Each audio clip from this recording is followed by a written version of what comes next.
Archana R Singh, who is working as a professor in the School of Communication Studies at Punjab Universities. Ma'am has a very rich and varied experience at her back of 15 years working in the Punjab University, and she has to her credit a book, 21 national and international publications, and 47 presentations, and she's a national fellow of Indian Council of Social Science Research and is also in the pursuit of studying new media.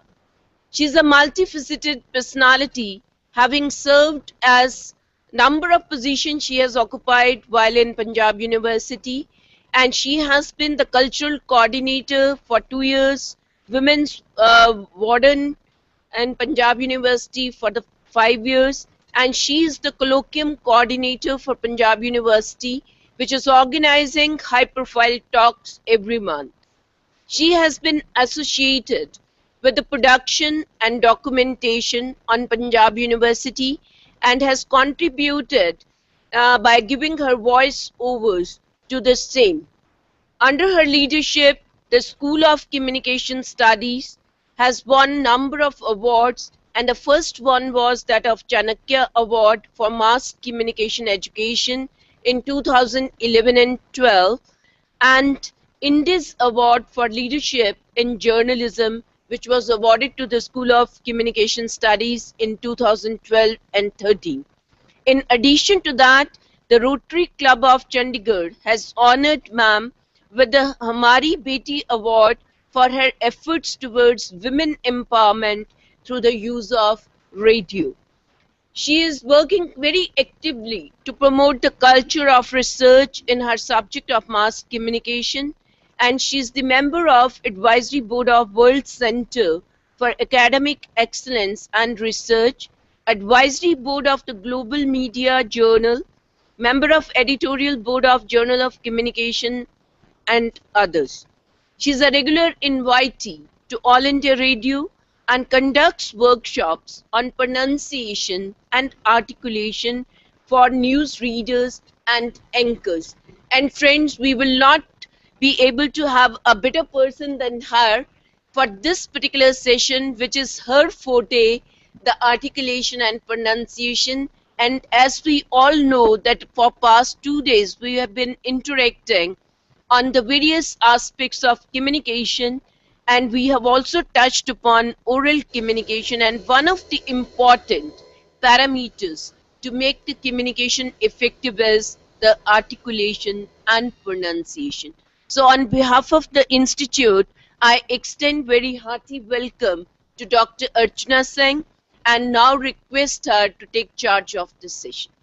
Over to you.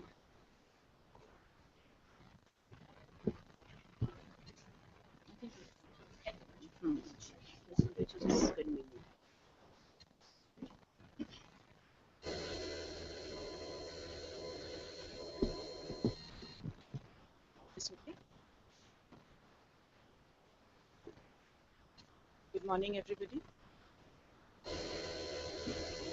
At the very outset, let me clarify one thing. This session is not about phonetics, okay? Because phonetics is a very specialized branch, and it involves a special subject. Either I would have to do phonetics in English or phonetics in Hindi. So this is not about phonetics. It is about speaking eloquently, speaking well, you know. And that's what we need more, because we are not English teachers, and it is not about teaching English, you know, how to speak English. It's not about that. It is about speaking well, whatever we are speaking, you know, whichever language, whichever subject, whatever we are speaking, we just want to speak well, and more importantly, be understood. So that's the idea. So this is the session about. Better now? Okay. So let me begin with one simple question. Are you being heard? Whenever you are in a meeting or in a gathering, or whenever you are in a classroom or amongst a group of people, you are making a speech or a lecture or a point. even if you're making a point, are you being heard? Are you the person for whom the entire gathering stops and looks at you when you start talking? Or are you that person who keeps talking and everybody else is also talking amongst themselves at the same time? So, what happens to you? Think about it. You have to think about it yourself and be honest with yourself. If you are not being heard, okay, if you are being heard, then I think there is no need at all for you to really attend this session. But if you're not being heard, if you feel that whenever you want to speak, there are other people who are talking and not listening to you, then I think you have to reflect upon your style of speaking. So there can be three reasons. As you can see on the slide, there are three reasons why you are not being heard. First one is that maybe you're not speaking loudly enough. Now that's a very simple reason. If you're not speaking loudly enough, then you can just increase the volume of your voice. You can do that. Or you can close the distance between yourself and your audience. You can move towards the audience and speak. Or you can use a mic. So there are so many ways in which you can help yourself if you are not loud enough. But if you are not articulate enough, then there is a, so there are two other things that could happen other than the loudness of speech. One is that you could not be articulate or not pronouncing your words well. If these two things are happening, you will realize that very soon people lose interest in what you are saying. Okay? So pronunciation and articulation, they have to do with how you use your words. And both of these qualities, are very important for successful communication. Let us define the two terms. Pronunciation, the act or result of producing the sounds of speech, including articulation, stress, and intonation, often with reference to some standard of correctness and acceptability.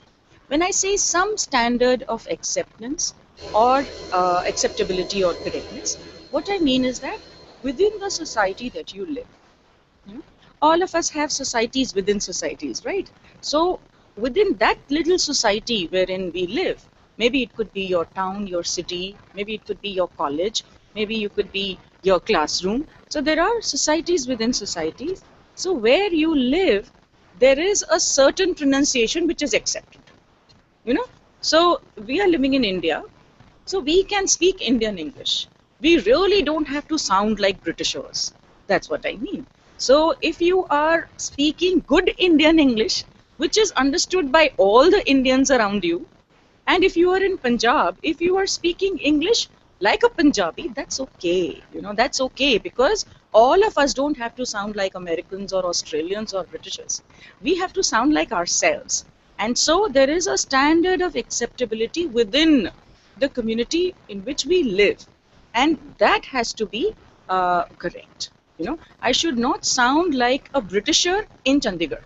Then I will not be understood. Now, the main aspect of communication is sender to receiver. There should be no barrier.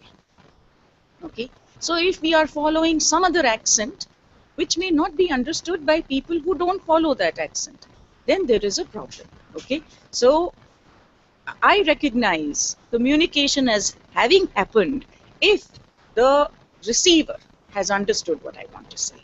Okay, so that's what involves pronunciation and articulation. Articulation would be adjustment and movements of speech organs. How you use your speech organs, okay? Which could be your tongue, your teeth, your mouth, your epiglottis, all these parts. How are you using them to take out sounds? All right. There is a difference between not being heard, that is inaudibility, and not being understood, that is unintelligibility. So let us not confuse these two terms. Inaudible and unintelligible. Most of us, we can take care, like I told you before, we can take care of our audibility, but taking care of intelligibility is what we are going to look at. Let me begin with a little bit of background about how speech communication actually happens. I'm not aware if your oral communication session has done this part. Maybe they have, but it's okay. A little revision does not hurt. So speech communication process begins with the speaker. Of course, that is only commonsensical. It begins with the speaker, where the speaker starts to put his ideas into words. Okay? When the speaker starts to put his ideas into words, there are two things we have to remember. First is, it is dependent on the limitation of speaker's ideas first, right? What he can think of, only that he can speak. What he does not know, what he has never understood, what he cannot imagine, what he cannot think of, what he has no background about, he just cannot speak. Fine. Second thing is the limitation of his vocabulary. Only the words that he knows he can use. The words that he has not heard about or never used in his speech, he cannot use. So there are two very big limitations when it comes to communication from the speaker. His knowledge and his knowledge of language. His general knowledge and knowledge of language both. Okay. But anyway, the communication begins there. Then it takes the form of the message that he has now drafted or sort of created. We call it coding. So he prepares a code, which is put his idea into a certain language. That is the code. That would be the message once he has created it. Now he needs a mechanism to send that message across. That would be a channel.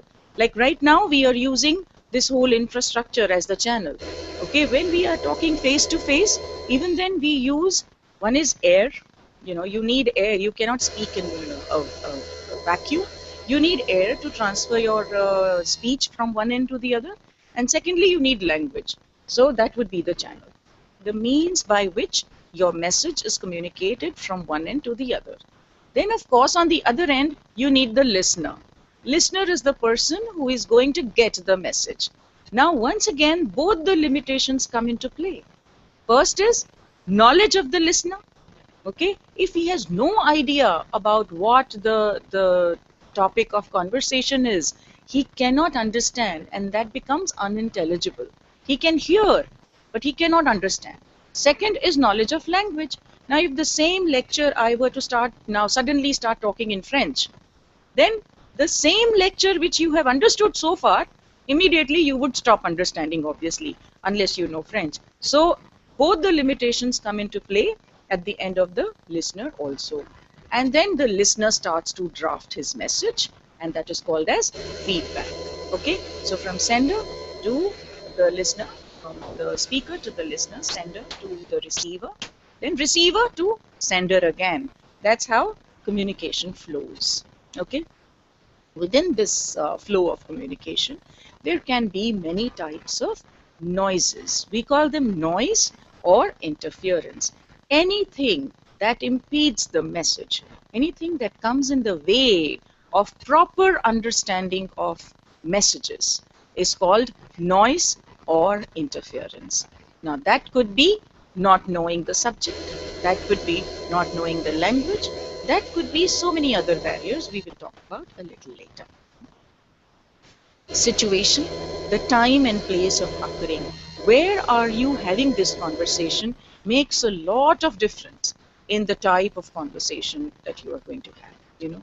Whether it's going to be healthy or unhealthy would actually depend on the situation. Is it an angry situation? Is it a hostile environment? Is it a difficult period of time? All those things also make a difference to how communication happens. Let us look at this, the same thing in the form of a model, sender-receiver model. Sender initiates a thought or feeling, encodes into words, transmits it. Receiver decodes the message, assigns thoughts, feelings to a response, encodes a response, and sends a message back. You see the point here about assigns thoughts and feelings. Assign thought. Maybe you have said something, but whatever you have said, the receiver is going to receive it in the way he understands it. He may or may not understand the way you have said it. Even if it's something like, why don't you sit down here? You say it in this manner. Why don't you sit down here? and the receiver may hear it like, why don't you sit down here? See, the same sentence, same words, but just that the receiver will understand with his frame of mind. If he is feeling angry, if he is unhappy, then he is going to sense something, some unhappiness in your voice also. So there is always a thought or a feeling assigned to a communication. So we have to be very careful of those things also. That's also part of communication. Let us look at these myths which we are going to bust in this session today. First is, we only communicate when we want to communicate. Easier said than done, right? We think that we communicate with people we want to communicate. We only communicate with our friends. Like if you are passing by a colleague in a corridor, you will turn your face and not look at the colleague and think that, okay, I have not communicated anything with the colleague. But actually you have turned away and you have looked the other side and you have not said anything. You have communicated to the colleague that I don't want to communicate with you. You know, so communication happens all the time. It is a myth. To think that I can control my communication is a myth. It cannot happen. But I can direct it if I'm alert, if I'm careful. I can direct it in the way I want it to happen.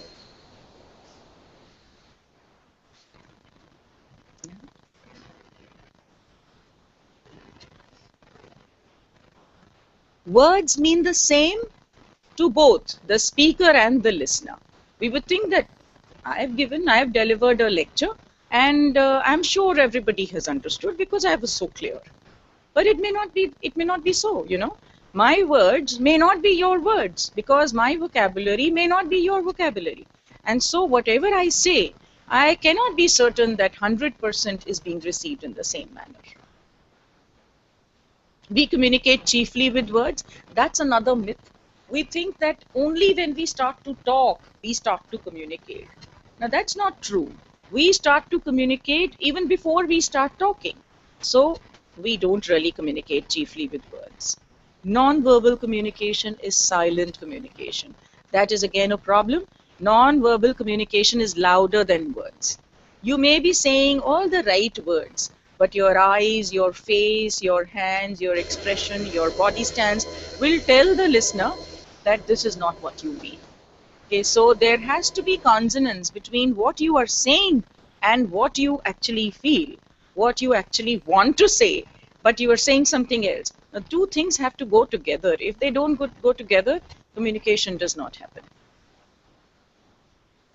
So now that we have burst the myths of communication, I'm going to look at the barriers of effective communication.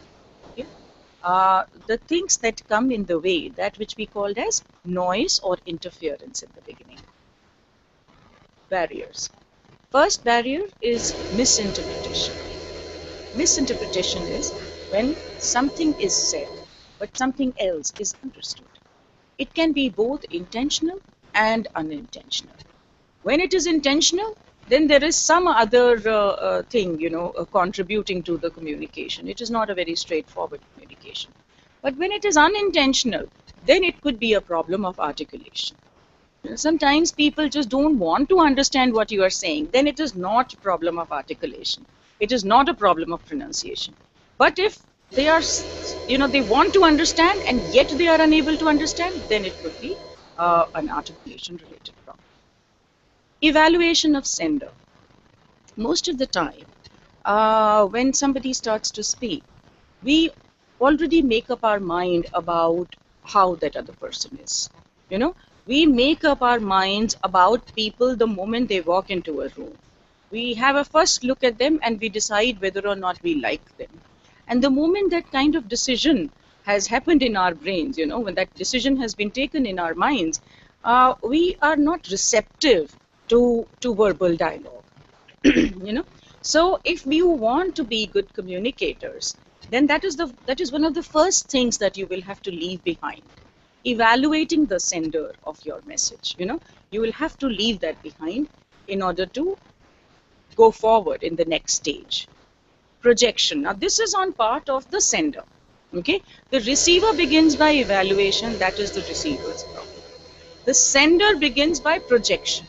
Projection of being something other than what you really are. You try to project as someone else, someone more, someone you would like to be, perhaps. I would think.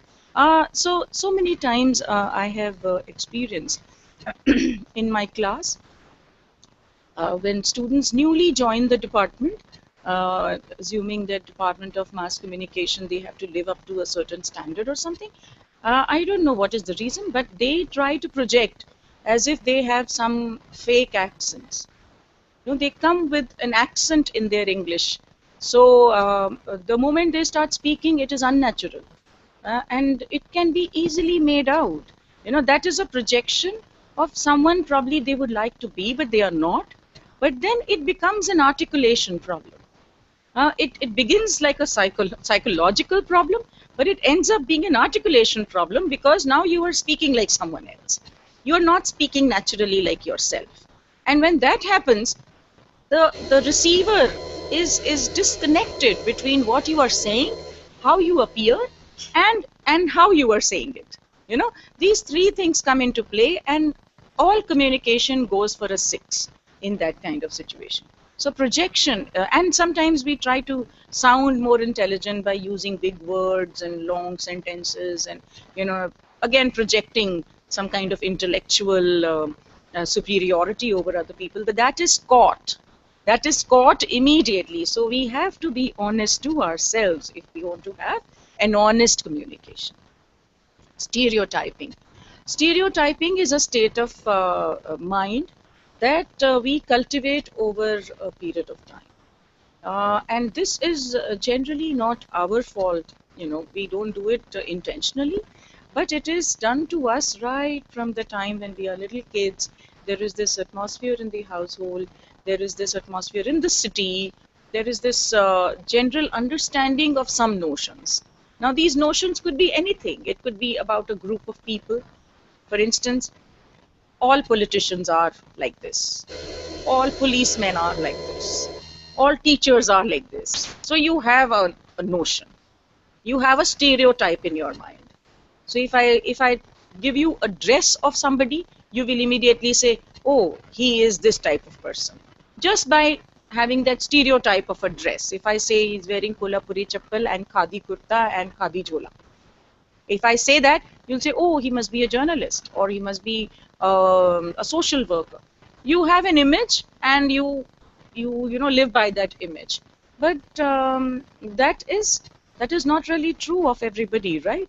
You don't know the person, and you have already made up your mind about the person, about the individual, because of the baggage of stereotypes. Stereotypes are a baggage on our shoulders. All of us carry them. Okay, so when we want to communicate, we have to think in our mind, am I stereotyping?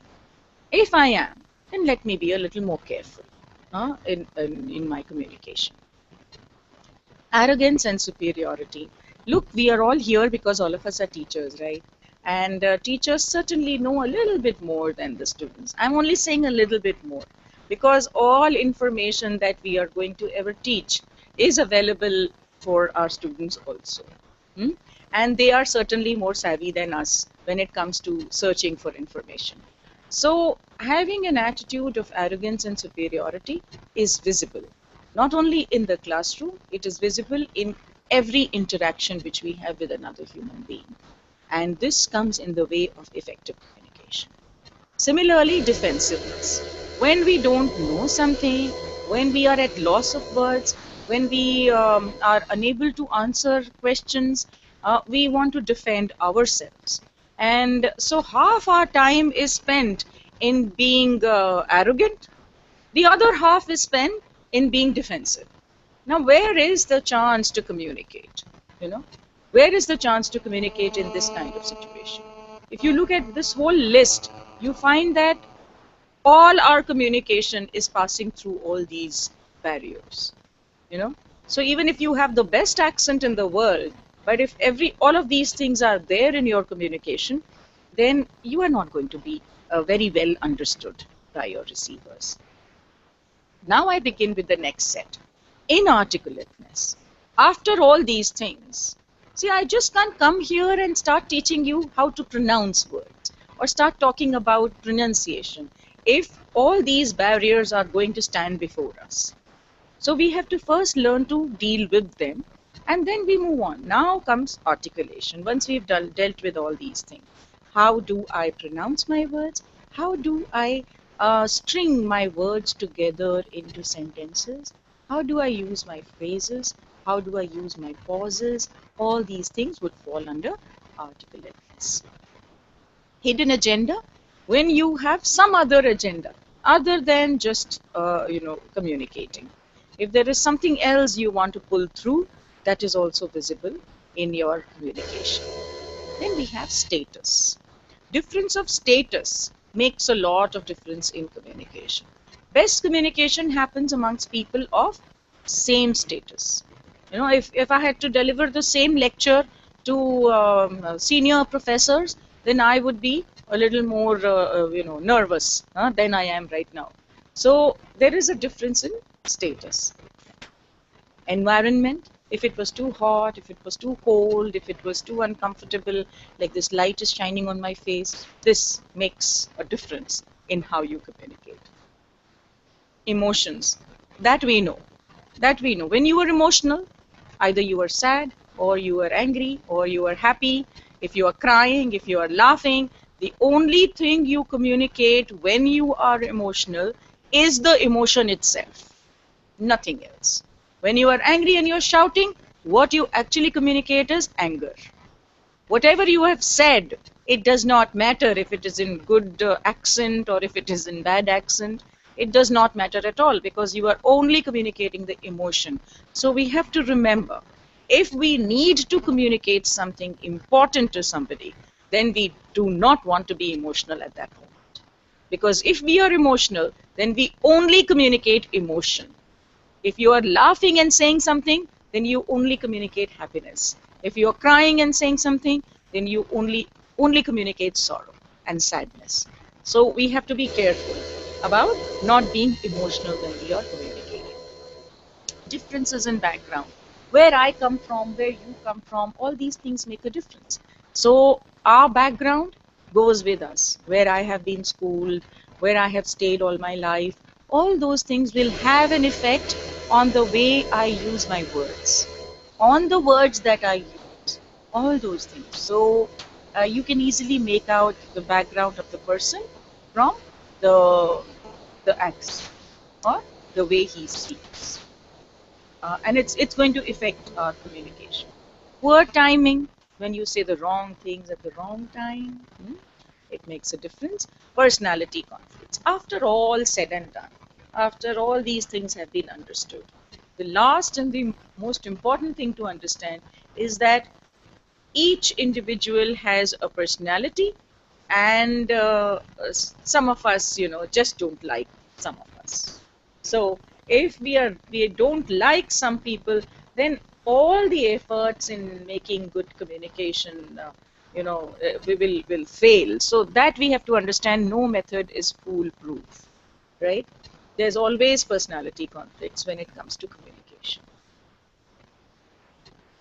Meta communication. I'm introducing this concept of meta communication, which is implied messages. Meta communication are those words which those messages which go along with the words. Okay, this can be intentional, this can be unintentional, and this would fall under the category of non-verbal communication. Okay. Yes, I know that my lecture is on articulateness and pronunciation. It is about speaking eloquently. One thing is very, very clear, and I just cannot separate it from speech, is the way we are, the way we use meta communication when we speak. Because speech involves non-verbal elements in a very large way. So this whole thing goes hand in hand. Now we come to unintelligibility. Why are some people more articulate than others?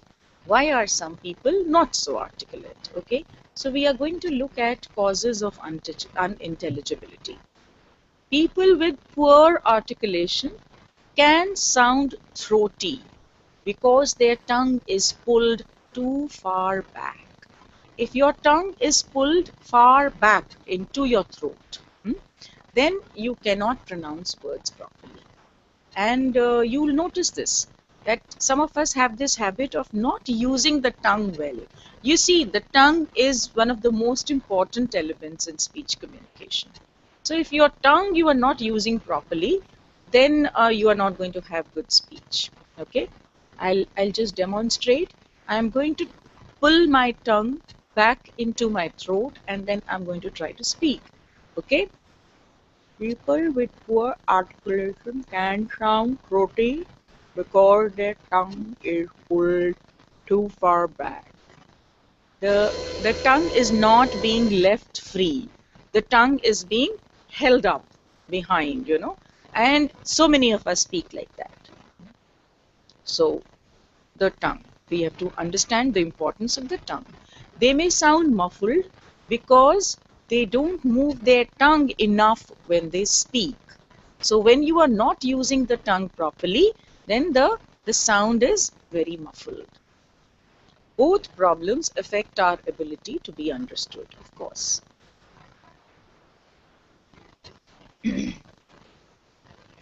Articulation refers to actual speech sounds such as s, th, r, as well as how the sounds are put together to produce syllables, words, and sentences.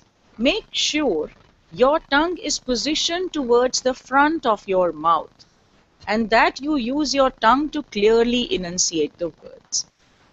Now when you speak, notice your tongue.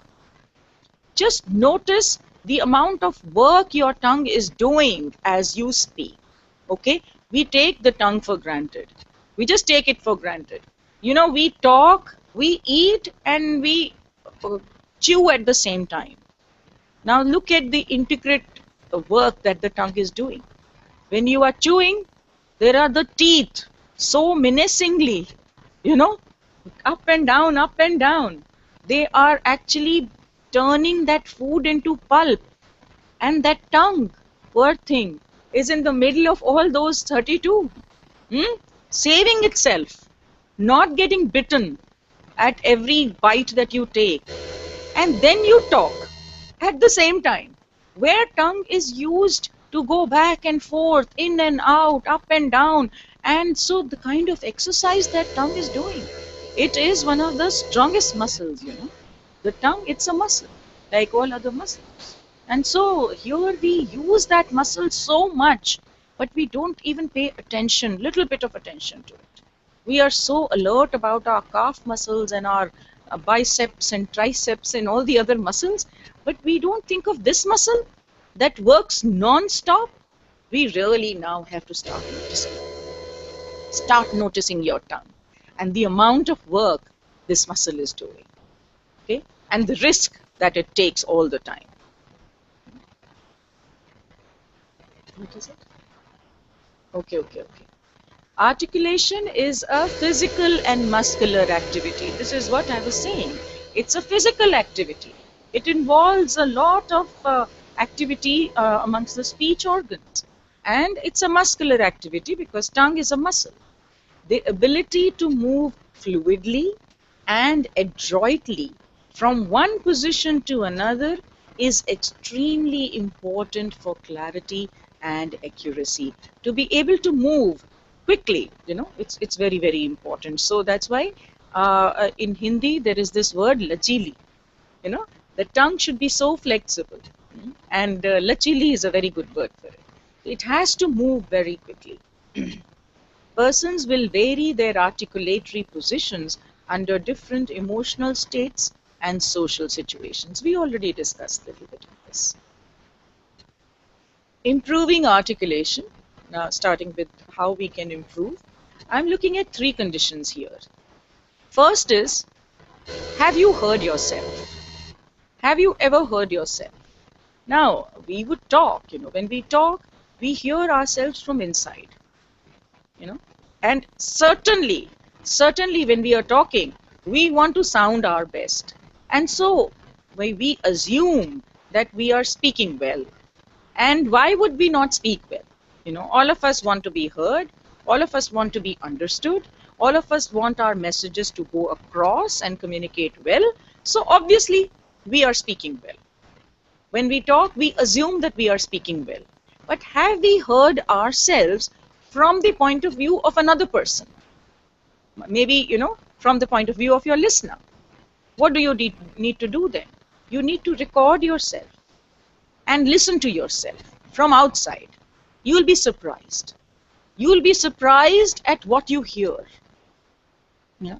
Sometimes happily surprised. That's very good. Oh, I sound so nice. That's nice. But sometimes it will be, oh my God, why did I pause here? Oh my God, how did I pronounce this word? So you really have to hear yourself from outside. Now, once you do that, then you ask this question. Is my articulation up to the standard of my own expectations? Learn to live up to your own expectations. Is this the way I want to sound? Is this the way I want to be all my life, sounding like this? If yes, fine. If not, then the next question.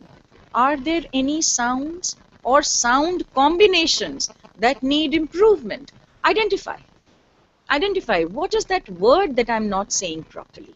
What is that little sound that I'm not speaking well? Is it sa, sha? Is it ta, ta? What is this? Where am I going wrong?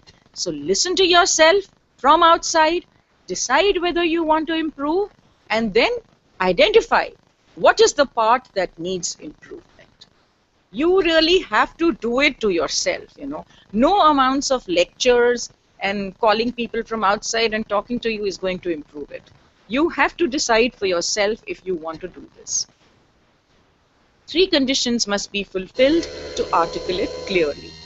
First is, all sounds have to be accurately formed. You know, complete formation of sounds. Most of the times we end up mispronouncing because we don't use the sound properly. You know, we don't form it completely. Second is, the sound must be sufficiently supported by breath. Your breathing goes into your speech. So enough of breath has to be there.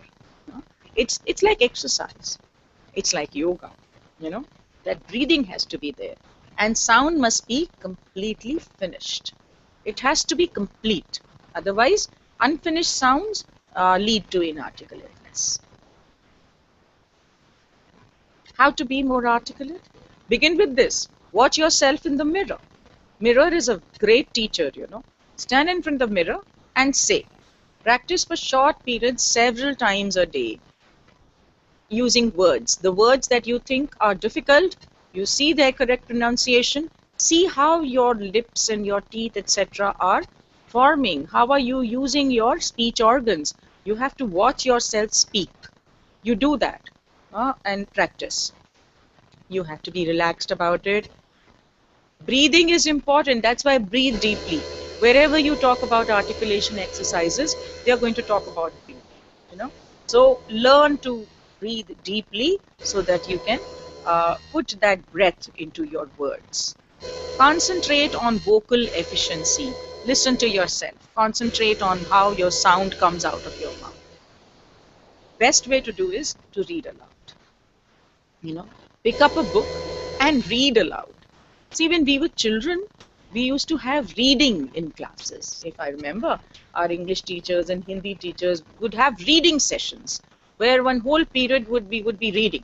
So there would be a text and we would start reading a para each. Each student would get a para to read.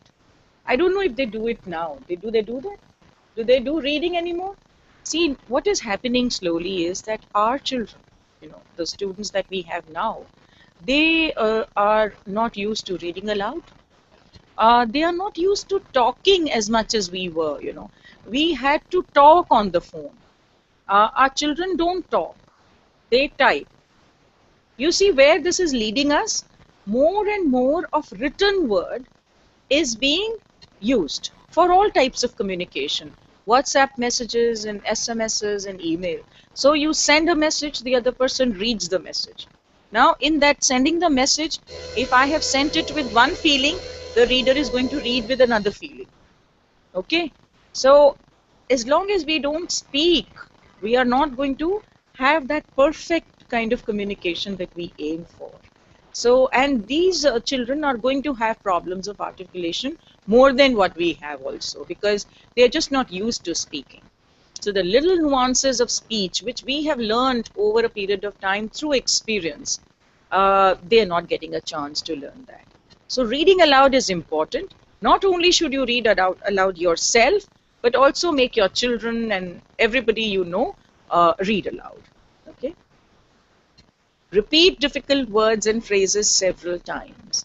I do it every day. I do it all the time. Whenever I have to deliver a lecture or something, and if there are words that I don't know, which I'm using, I practice and practice and practice before I actually go and deliver. So, repeat difficult words and phrases. Check with a good listener.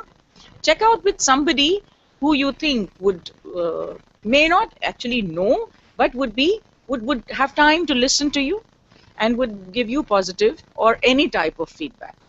You know, somebody who is ready to listen. Let practice become a habit.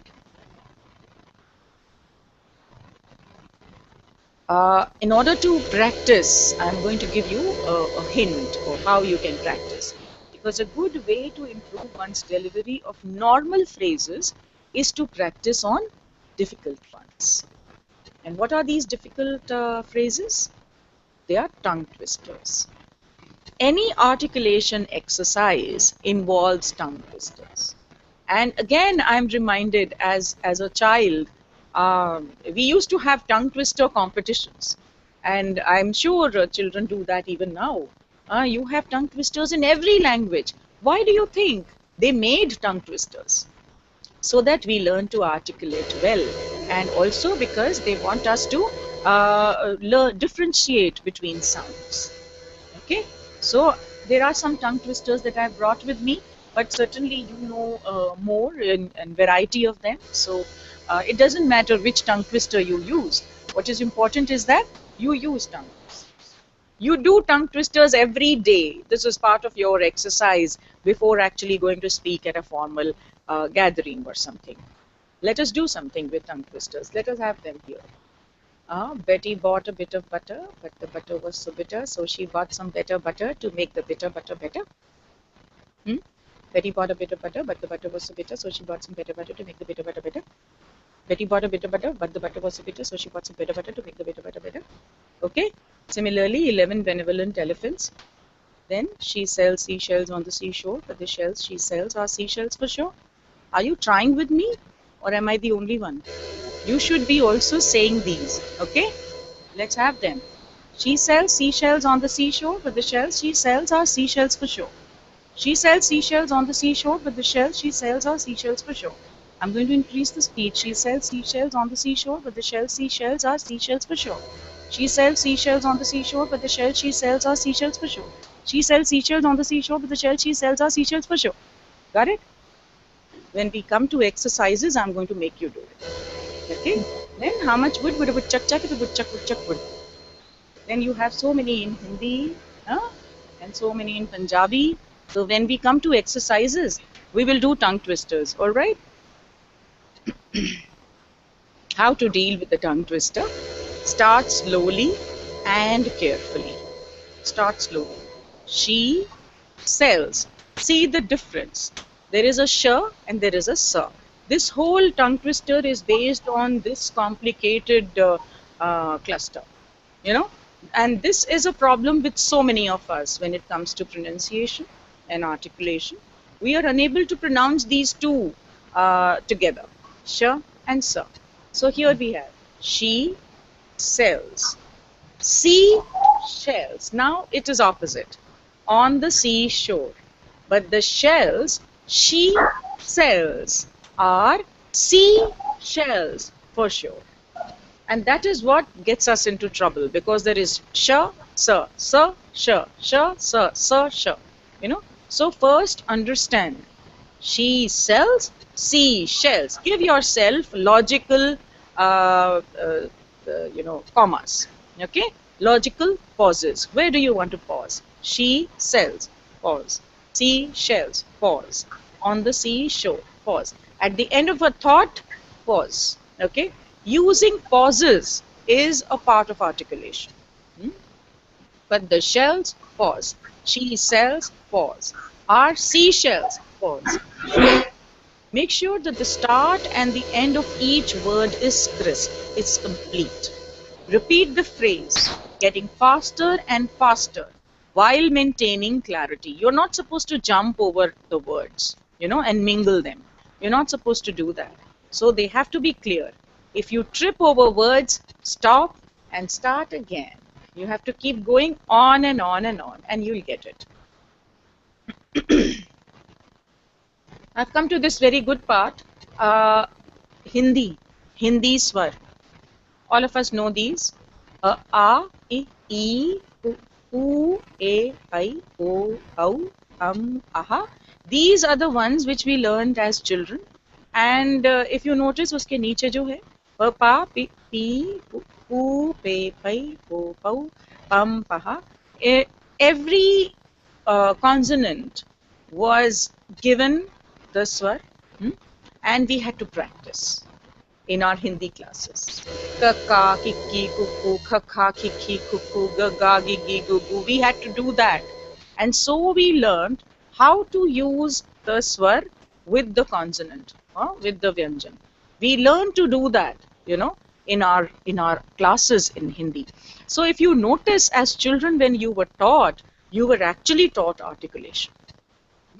You were not just taught the language, but you were taught articulation. How to use your sounds with your consonants. ये हिंदी के व्यंजन है.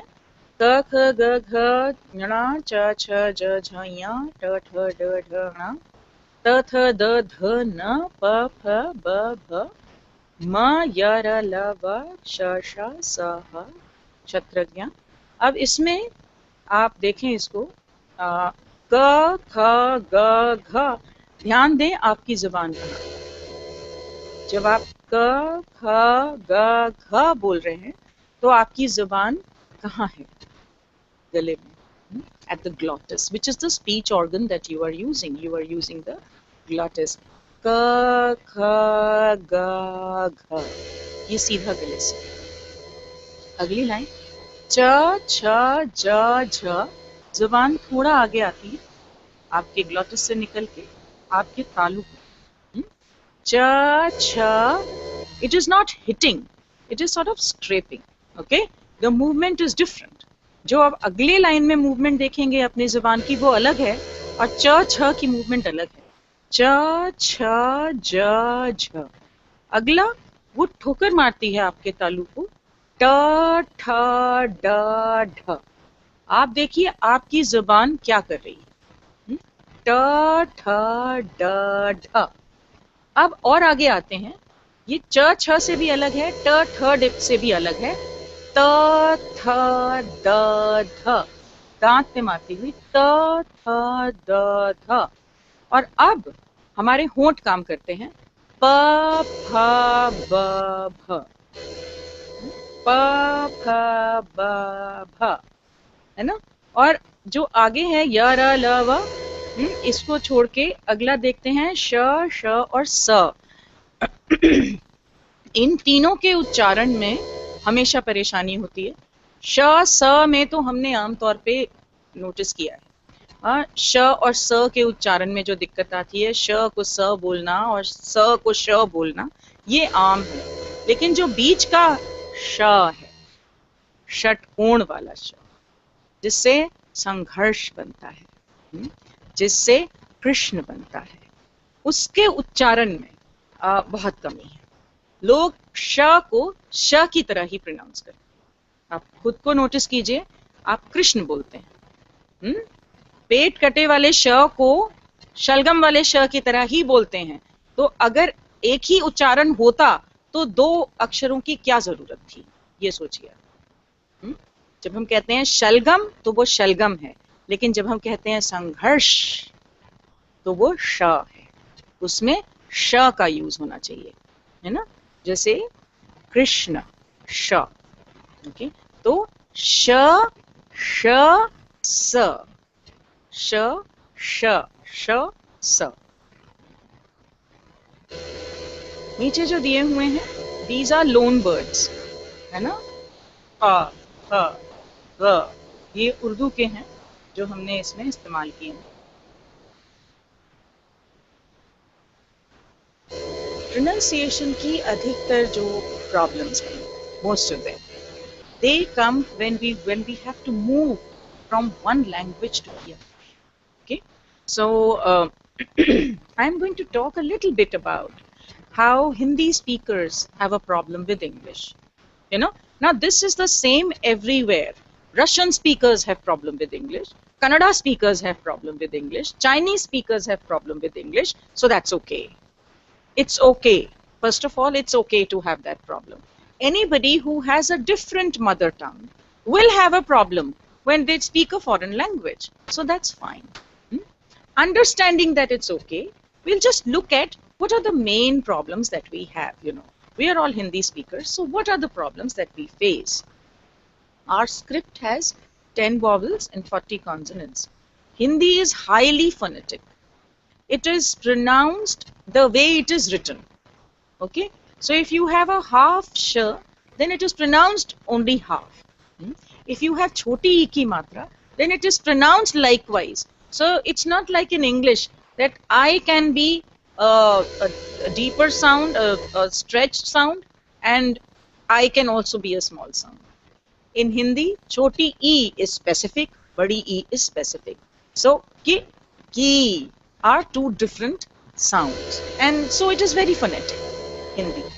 Now this is in strong contrast to English. That is why Hindi learners may struggle with English spelling and also with English pronunciation. If the letter is there, they want to pronounce it, because in Hindi, that's the way we do it. English में that is not true. अगर knowledge में K है, पर K pronounce होता नहीं है. हिंदी वाले को ये दिक्कत आती है कि ये अक्षर है, लेकिन उसका उच्चारण नहीं हो. They may also mispronounce words that they first encounter. नया नया कोई शब्द सीखते हैं तो उसका उच्चारण नहीं कर पाते हैं, क्योंकि वो हर अक्षर का उच्चारण करना चाहते हैं. मैं बात हमारी कर रही हूँ. I may be saying go, but I mean us. Okay, Hindi vis-a-vis English, number of alphabets. Hindi में जो vowels twice as many, you know, we have more. Okay, and absence of certain sounds. कुछ sounds नहीं हैं, जैसे words such as said, sad, par, for, wet, wet. wet में problem आती है because हम दोनों में व का इस्तेमाल करते हैं. हमारे पास W प्रोनाउंसिएशन हिंदी में नहीं आता है, जैसे व हमारे पास व है और ब है, व नहीं है. So when you say what, when, where, wet, the floor is wet. The floor is not wet, but we would say wet because हमारे पास व है. Then the letters, the words containing th. th में दिक्कत है because th sometimes it is pronounced as the, sometimes it is pronounced as the, and we get confused. Okay. Then s, as it is used in pleasure, pleasure. So we don't have the j sound. We have z, we have j, but we don't have j. So जो हमारे पास sound है ही नहीं, उसे pronounce करना हमारे लिए दिक्कत की बात. Simple, right? So that's why do people from Bihar and Eastern UP, why do they have a problem with sh? Because Bhojpuri does not have sh. Bhojpuri has only sa. So that's why whatever word comes with sh, they pronounce with sa. They pronounce it with sa because they don't have a sh. Similarly here, we don't have a j. So it's an acquired sound. We will have to learn it first and then use it. For instance, we don't have la. La sound, which is there in Marathi, Kannada, in all the South Indian languages. La. But we don't have it in Hindi. We have la and we have ra.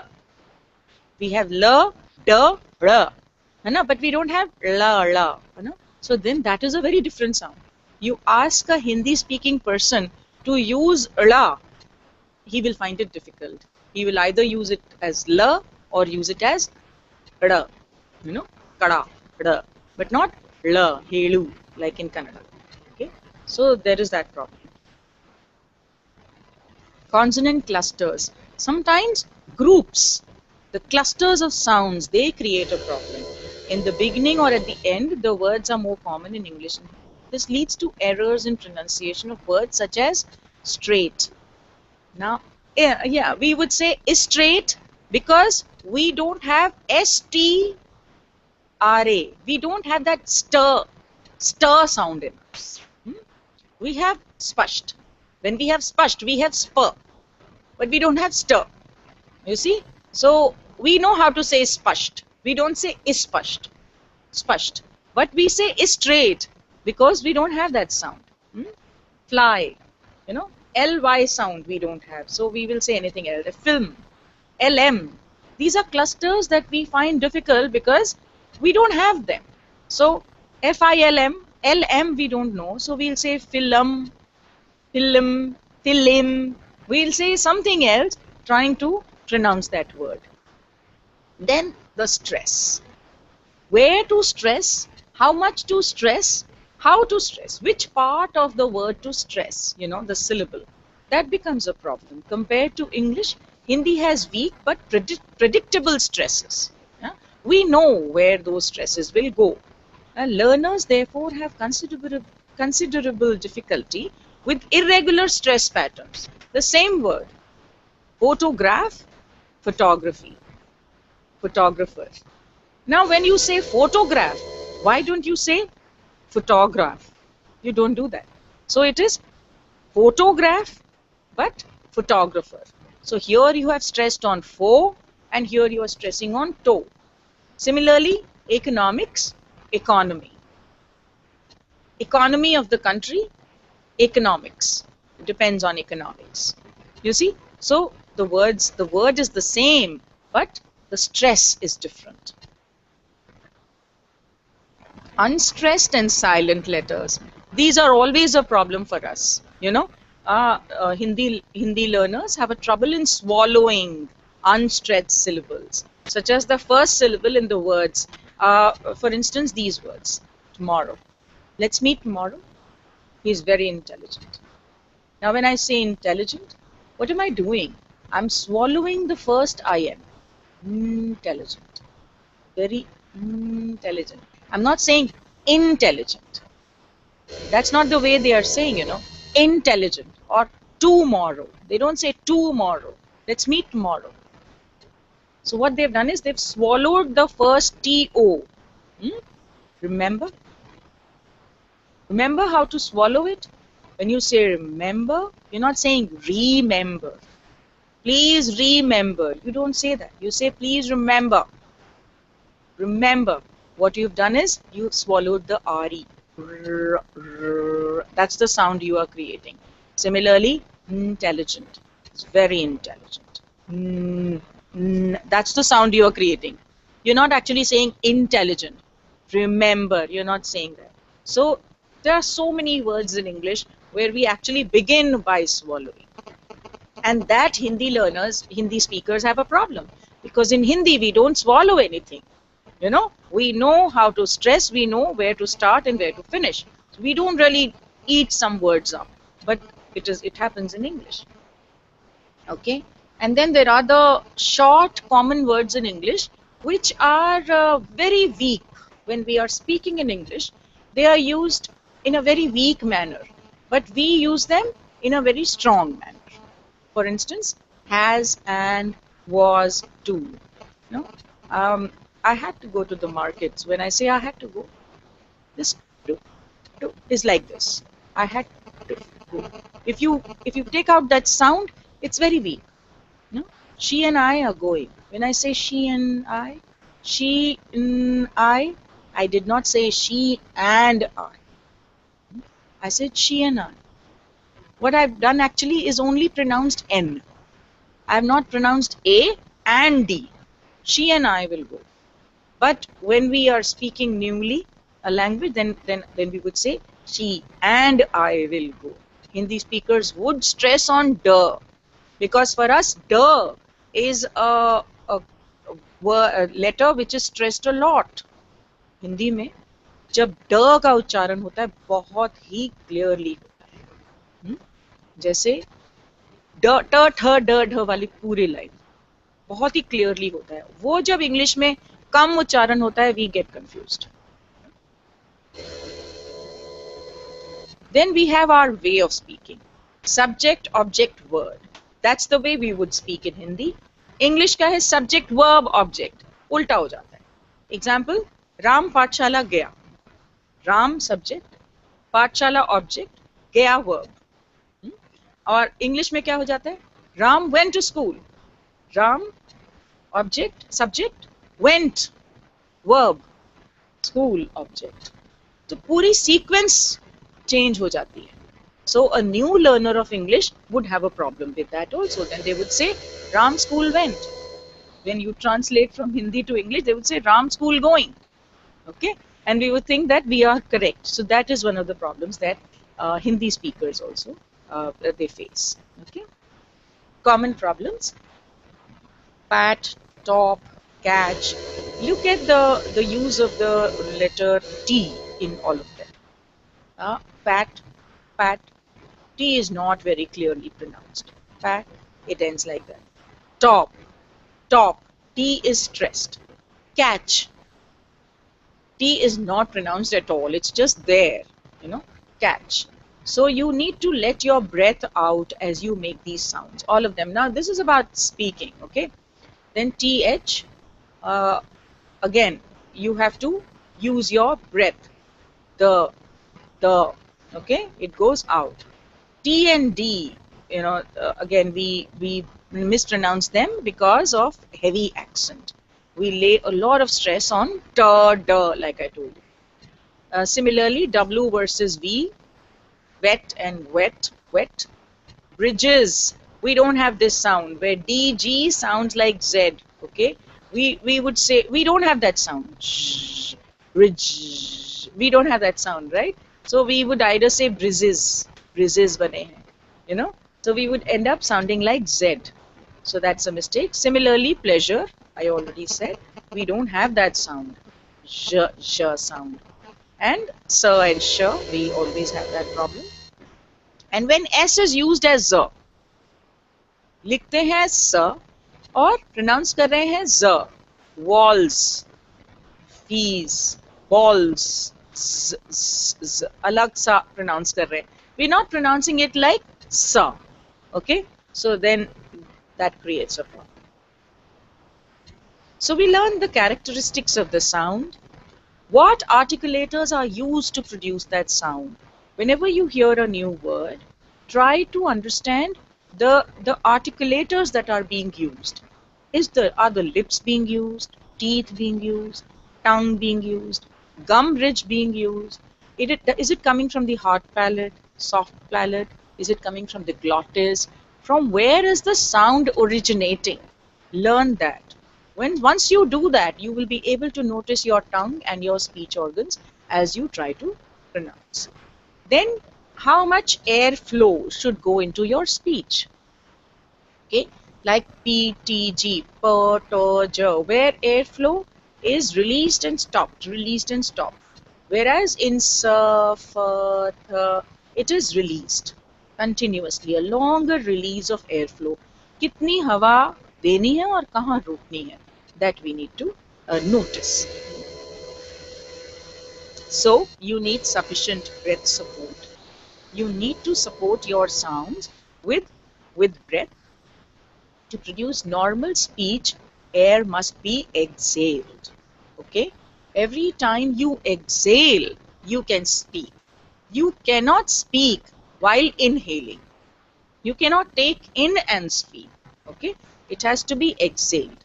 To convert airflow into sounds, the breath stream must be strong enough to withstand friction, redirection and stoppage. Friction होता है जब airflow आ रहा है, friction है, हवा आपकी जो मुंह से आ रही है वो दांतों से टकराती है और फिर बाहर जाती है. So there is stoppage, and if the tongue is not being used properly, there is redirection. You see, इधर की उधर चली जाएगी. So we have to be alert about all these things, and the airflow has to be strong. इसीलिए कभी कभी आप बात करते हुए थक जाते हैं क्योंकि आपकी सांस रुकती है. सांस से ही तो आप बात कर पाते हैं. Strength and accuracy in the use of respiratory system are part of skills that lead to clear articulation. You have to have very strong respiratory system.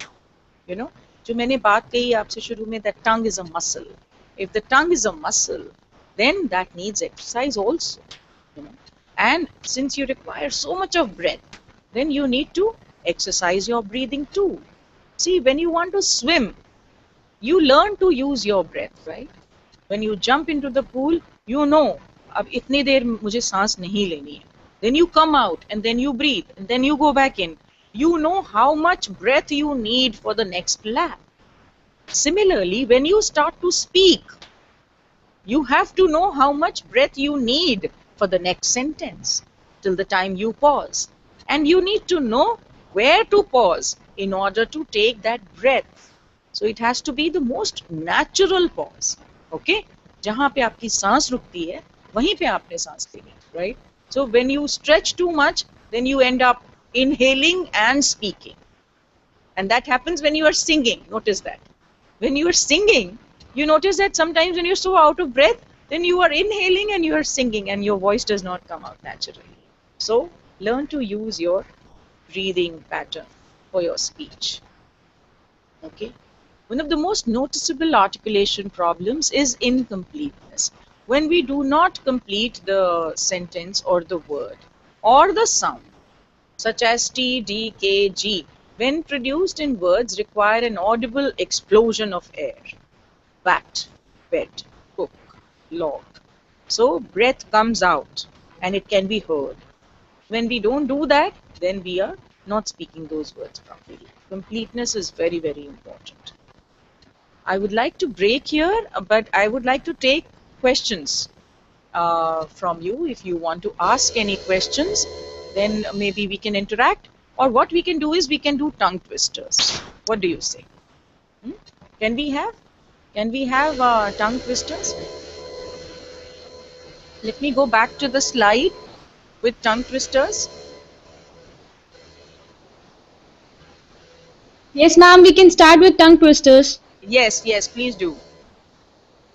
Which one do you want to say? You have your own? Or do you want to read from here?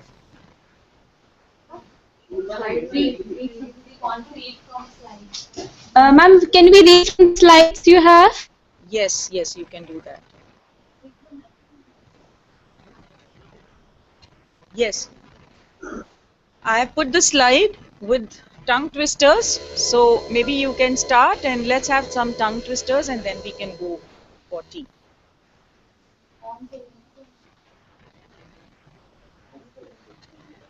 Yes, who's starting? Pretty butter, a bit of butter, but the butter was bitter. So she brought some bitter butter to make this bitter butter. Okay, you have to say it many times.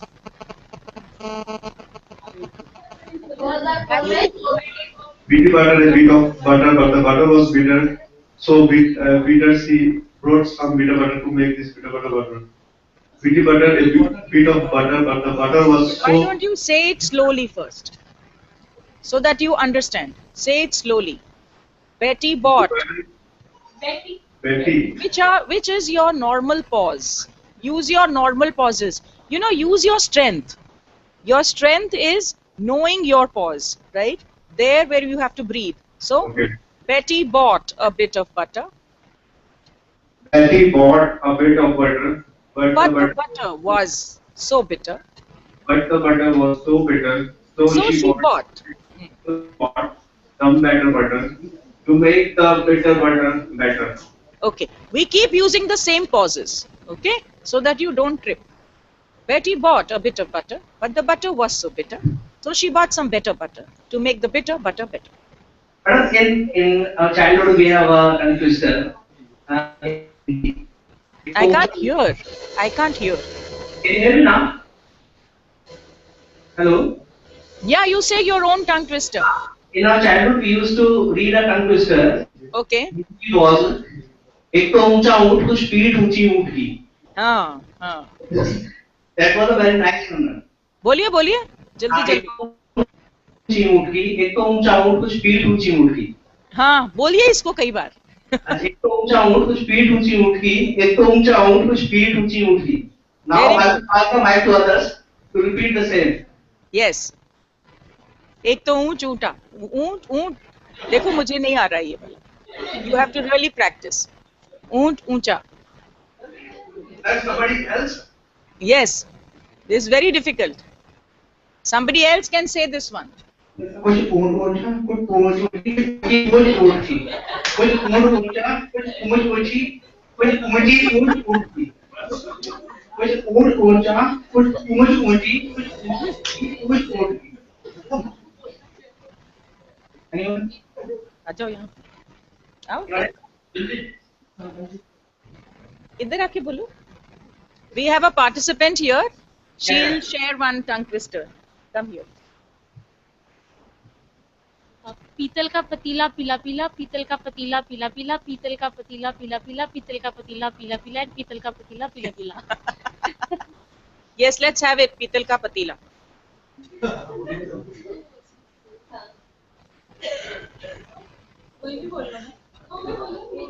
कौन सा बोल रहे हैं आप? मुझे कुछ सुनाई नहीं दे रहा है. Ma'am, English one. Okay. Betty bought a bit of butter, but the butter was so bitter, so she bought some better butter to make the bitter butter better. ठीक है, ये तो आपने रीडिंग कर दिया. अब आप टंग ट्विस्टर में बोलिए इसको फटाफट. Betty bought a bit of butter, but the butter was so bitter, so she bought some better butter to make the bitter butter better. Faster. Betty bought a bit of butter, but the butter was so bitter, so she bought some better butter to make the bitter butter better. Now faster. Very bought a bit butter. Betty bought a bit of butter, but the butter was so bitter, so she bought some better butter, so to make the bitter butter better. Very good, very good. And any other? How much would a woodchuck chuck? How much would a woodchuck chuck if a woodchuck would? How much would a woodchuck chuck if a woodchuck would? How much That's would quite easy. Huh. how much would a woodchuck chuck if a woodchuck would? The toughest of these is she sells actually. That's the toughest one because of sir and sure, right? Okay, now if you have any questions from the previous section, we can address them or some observations or something. Do you want to say something? No, ma'am.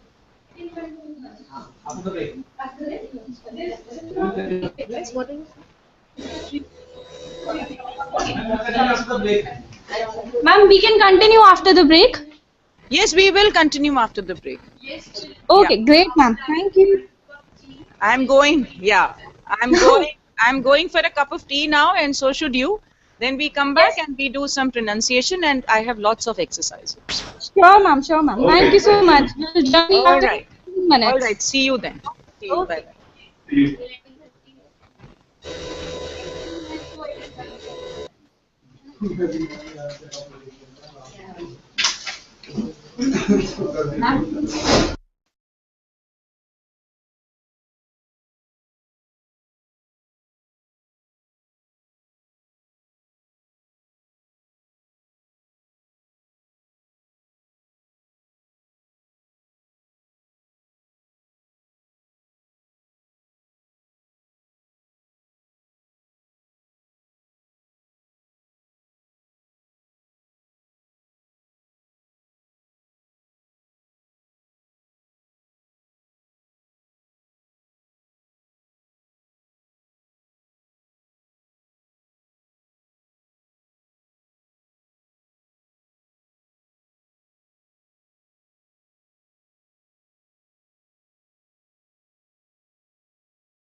अभी वो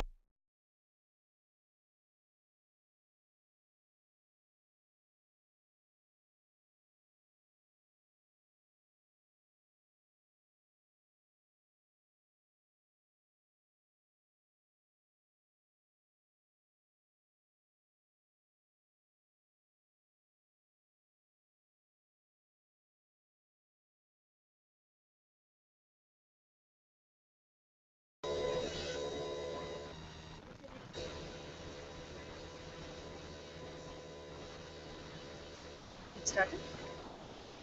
They are there?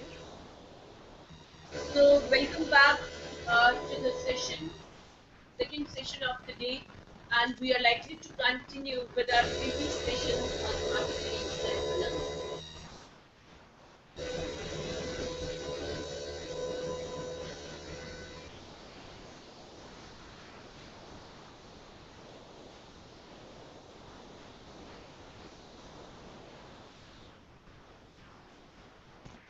Search for my slide. Yeah. Welcome back.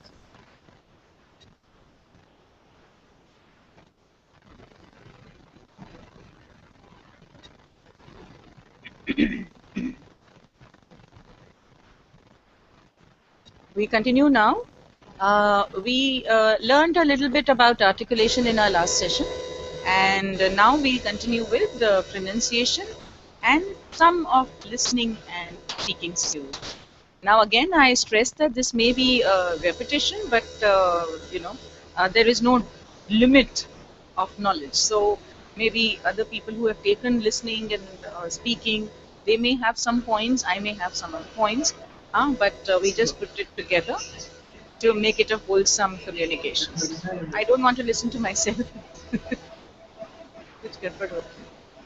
So we start now. I'm going to start with pronunciation problem because that is what is the focus of this part of the talk. Look at these words as I take them out. Spelling, pronunciation problems. In the last session, we have seen that non-English speakers, non-native English speakers have a problem with English spellings, and that's why they tend to mispronounce. You know, letters that are added like P in pneumonia and K in knowledge. We would not know that we don't have to pronounce them, and so we end up mispronouncing. So one of the problems of pronunciation arises from the spelling. Okay. And also, if you spell well in Hindi, if you spell correctly in Hindi, you pronounce correctly in Hindi. But that may not be the case with English. Second point is important here. It is about your mother tongue influence.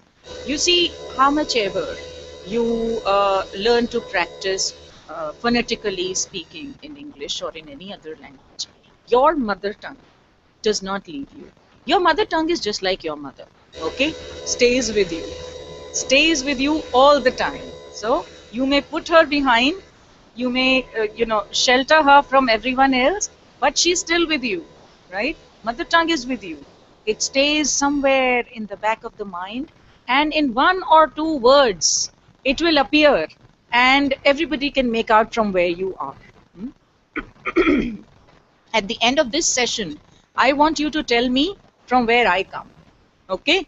You have to search for the mother tongue influence in what I'm saying. And you have to tell me from where I come. What is my mother tongue? Okay? You have to recognize that. It is present in everybody, how much ever articulate we are. So it's okay. You know, we have to learn to accept our mother tongue. It is with us all the time. Weak and strong sounds, when we don't know where to stress, what to pronounce more deeply than others, like the examples I gave in the last session, like photograph and photography. You know, we don't know where to stress, so that creates pronunciation problem. Same stress and intonation. How do we carry forward the entire sentence? You know, from one word to the next, to the next, to the next. You know, where to pause, where to stop, which to stress longer. For instance, in the last session when we were doing the tongue twisters. Recall Betty bought a bit of butter, but the butter was so bitter. Huh? That is the way. That is the way our participant was pronouncing. That is intonation. When we are taking so at a stretched tone, So how do we use that in our language? Other problems of pronunciation, they stem from using the words which we are not familiar with. If we've never heard the word ourselves, then we would have a problem in pronouncing it. So we have to learn the pronunciation first, sorry, at home, before we actually move out and use that word in our speech. Another reason for errors in pronunciation might be that people with whom you spend a lot of time may be mispronouncing it. Okay, that means the region from where you come will have its effect. It may not be your mother tongue, but your environment. Wherever you are, however your people around you are speaking, that is the way you will learn to speak. That is the way you will learn to articulate.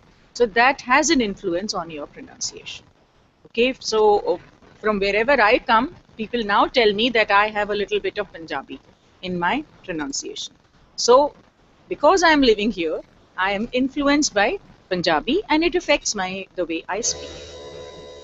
Then there are some words which are universally mispronounced. Everybody mispronounces them, such as I've given some example here, like accept, accept, accept. You see the words? ACCEPT, accept is accept an appointment.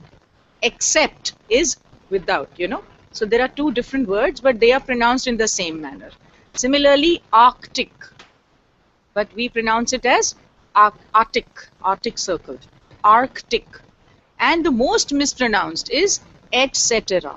Etc. When we write etc, we pronounce it as etc. Extra, extra, etc. Whatever, But the real pronunciation is etc. That means it goes on and on. This, etc. And on and on and on. That is what it means. But we don't pronounce it like that.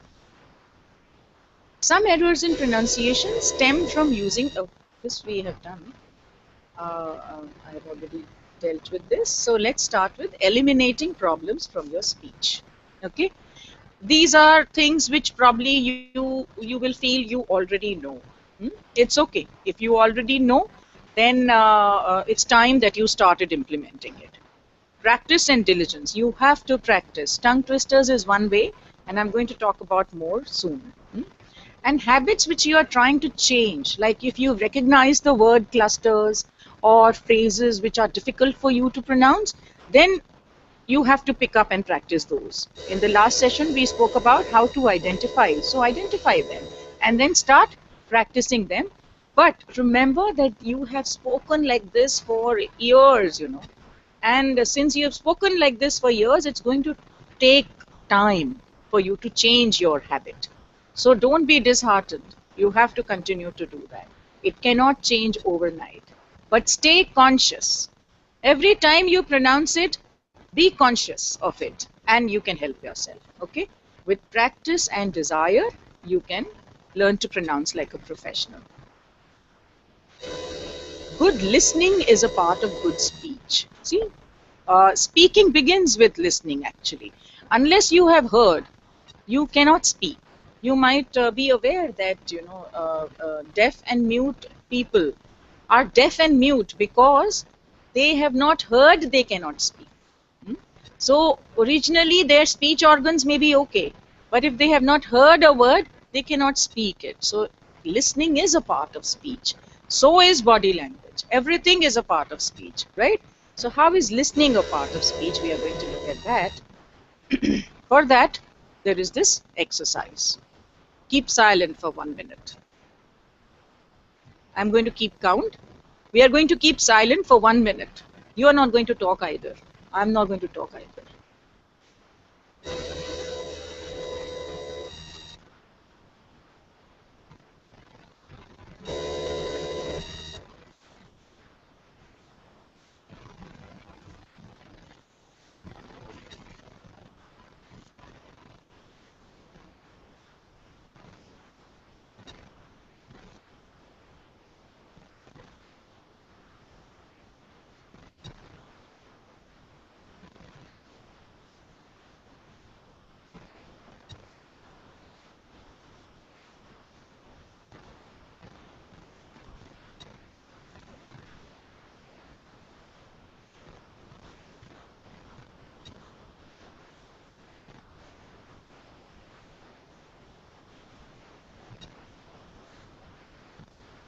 Just 1 minute. And how long did it seem? How many of you checked your messages? How many of you checked your missed calls? How many of you looked at each other wondering why 1 minute is not getting over? Were you actually silent? Were you actually silent? And if you were, did you experience discomfort? So much discomfort in silence. Silence, it can be very scary. And that means silence has a lot of sound. It's very loud. Silence can be deafening. Silence can be very, very loud. It can drive you crazy. When you are talking to somebody and the other person goes silent, it's the scariest thing in a conversation, if you're trying to make a conversation. And we underestimate silence a lot. If in your speech you can use silence properly, you can be a very effective speaker. How to use that silence is an important attribute that you have to learn. Silence speaks, yet we talk all the time.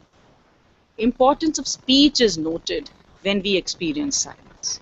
Silence can be very confusing, sometimes even intimidating. Talking, however, seems easier. But remember, talking is different from speaking. You can talk with your friend for half an hour. You won't make out that you have actually done anything.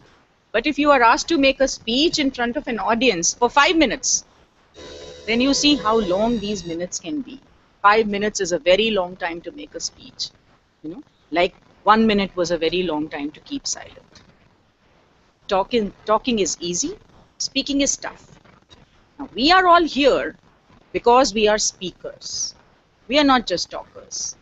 We understand the value of speech, and that is why we want to learn how to speak well, speak more eloquently. So we begin by listening.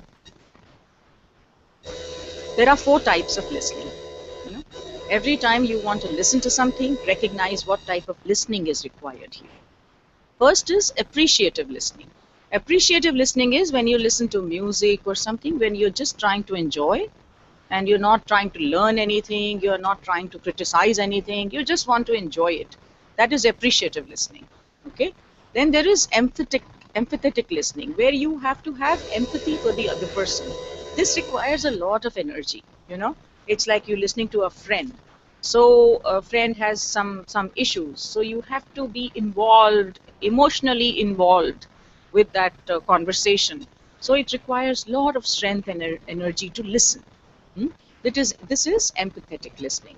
Then there is comprehensive listening. Listening to understand the message of the speaker. You don't really have to be involved emotionally. What you are doing right now is comprehensive listening. It is not appreciative, it is not empathetic, it is comprehensive. Then of course there is critical listening, is when you want to find some message which either you want to remember or you want to evaluate the speaker with. Critical listening. Okay, listening or to evaluate a message. Like a peer research paper. That is an evaluative listening, critical listening. Similarly, there are different types of listeners. So now when you get a message, first recognize which type of listening am I supposed to do and how much energy that would require. Okay, before I move to this, how much energy each would require. Appreciative listening requires least energy because you are not supposed to evaluate, unless you are a music student. You will then think of the tal and the rag, then that would become something else. That would become evaluative listening. But for us, it's just enjoyment, so least effort. But empathetic listening requires a lot of effort. Comprehensive does not require emotional involvement, but it requires a lot of intellectual involvement. You have to use all the background knowledge you have and then understand the messages. So it requires a lot of energy. Critical requires maximum energy because you not only have to listen, comprehend, understand, relate, but also evaluate at the same time. So it requires a lot of energy. Now, where you have to go and what you have to listen to, is going to decide which type of listening you need. And for the type of listening you need, how much strength you require. So if you're going for an important event, a seminar or something, then you have to be fresh in mind because you have to do critical listening. You can't go for a movie and for a seminar with the same frame of mind. You have to prepare yourself. Type of listeners. There are the fraudulent listeners, which all of us have experienced in our classrooms. These are nodders. They will nod. At whatever you are saying, they will nod, but they are fraudulent. They are not really listening to you. Okay. Then there are the monopolistic listeners. These are those who always want to be listened to, but never want to listen. In every group, in every circle, you find these monopolistic listeners. They want to speak and speak and speak. They don't want to listen. Why am I telling you these things? Identify which one of these is you. This only you can identify. Nobody else can. You identify which one of this is you. Depending on which you are, that is the quality of communication you are providing to people close to you. Okay? That is the quality of communication. So if you are a monopolistic listener, then you are not listening, you are only speaking, so you can never get better. Never get better, either intellectually or in speech. Completers. These are those who never give the other person a chance. It happens so many times that when I'm speaking, I want to remember something and then I pause. It happens when we are talking. Which movie did you see last? I saw PK. Who was acting in it? There was this Amir Khan and now I'm pausing. Okay, I'm pausing, but in front of me there is this completer who will say, Sushant, this one. They'll keep on filling words into my mind, giving me suggestions because they are scared of my pause. They're thinking that they think it's a waste of time to pause so much, or they just cannot, they get irritated with the amount of pausing that I'm doing. So these are completers who will always keep completing the other person's words. Selective, these are the listeners who only zero in on the part which interests them, and other things they will remove. They will not listen to it. Selective listeners, all of us find in our homes. When you are watching TV and somebody is talking, you become selective listener at that time. You're listening to the dialogue on the screen and you are fraudulent listener to your mother or your spouse, where you are nodding at your spouse and you are listening to the dialogue on TV. So you're doing both the things at the same time. Avoiders are those who close their ears to information they'd rather not deal with. They will not even hear things which they don't want to hear. These will avoid. Defensive listeners are those who are so insecure, who are thinking that everybody around them is waiting to criticize. So they are always on the defensive. When they say something, they begin with a defensive statement. There will be a because, there will be a reason for what they are doing, because they assume that they are going to be criticized. So defensive listener. And the most dangerous of them all are the attackers, who are waiting for you to make a mistake so that they can attack. They are evaluative listeners, critical listeners for everything. They are critical listeners all the time. Ye galat bola, wo galat bola, aap galat bola. They want to attack. So these are different types of listeners who use different types of listening for different occasions and for different people. Okay, we have to identify what type we are, so that when we need a certain type of listening skill, we have to curb our natural tendency and bring out some other type of listening skill. That is very important. So we need to identify different types of listening that we do. Okay. Along with listening is non-verbal communication. That communication where we are not using words, actually. We are not speaking, but non-verbal communication affects our speech. See, when you talk, you also make gestures.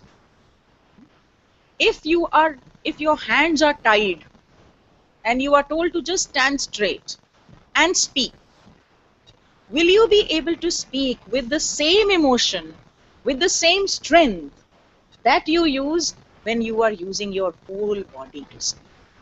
Your whole body speaks. It's not just the language that comes out or the voice that comes out. Your hands give strength to your voice. Your body stance gives strength to your entire communication. So it's a whole package. You know, you cannot speak without using your entire body. So that is why non-verbal communication is as important as speech communication. There are 4 types here again in non-verbal communication. Proxemics is the individual's perception and use of space. How do you use space? You see, we are teachers. We get a stage every day. We get a lectern, a table, some of us get mics also. So we get an area of operation, you know, that from the blackboard to the lectern to your teacher's table, this is your stage. And this is the area which we have to negotiate every day as we speak.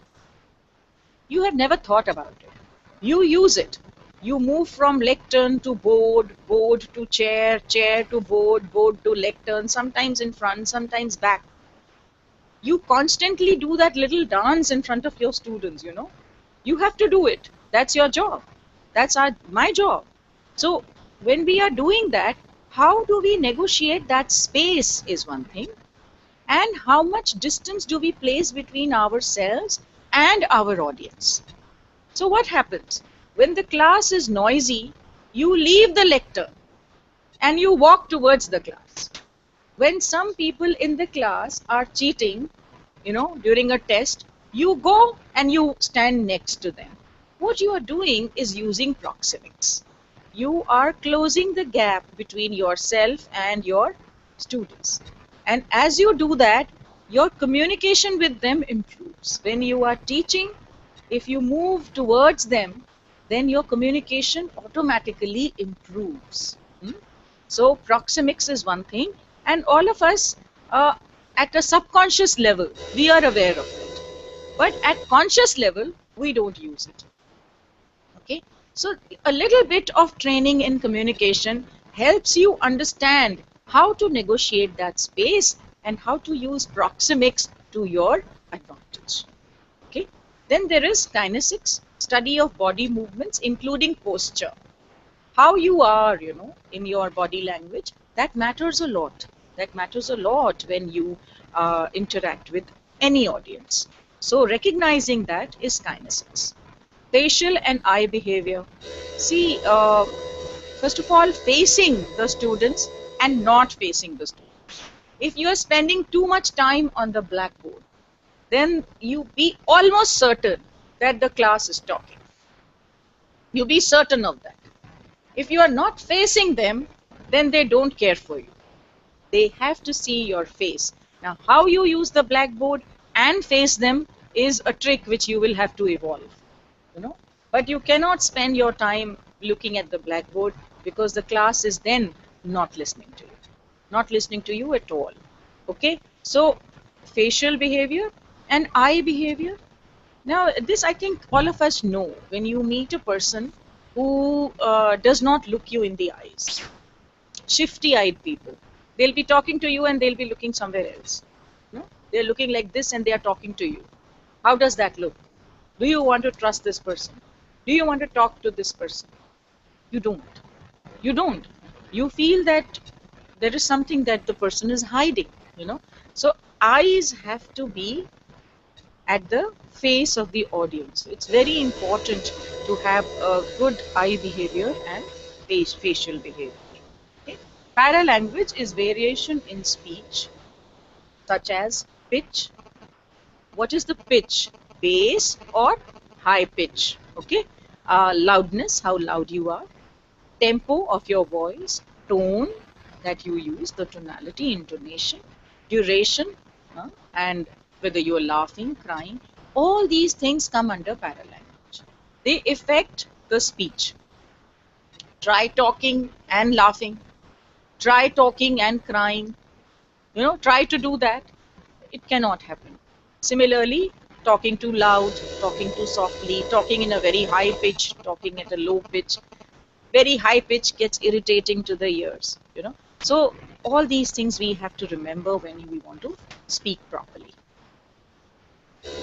Paralanguage: pitch, volume, rate, pauses, non-fluencies, and silence. These are paralanguage. Pause: silence can be used as pause. Non-fluencies is when you utter something, when you are not able to articulate a sentence, or either you stammer or you stop at a word. um, when you do things like that, this is non-fluent. Okay? This is non, and this is important. You have to be fluent. Okay, influencers of pronunciation: words, words you know, words you don't know, words you are familiar with, words you are not familiar with. Circumstances: I may speak very well to you, I may not speak very well to my vice chancellor, I may not be articulate. Emotional state: familiarity with content. If I don't know the text, then I will not be able to pronounce it properly.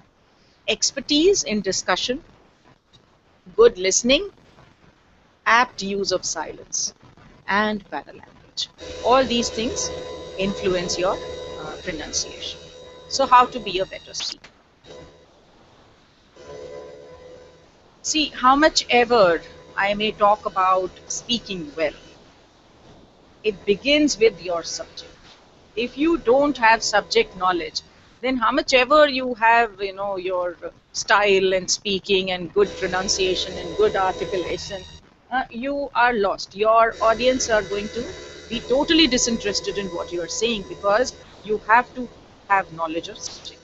So speak to bring more clarity to the subject.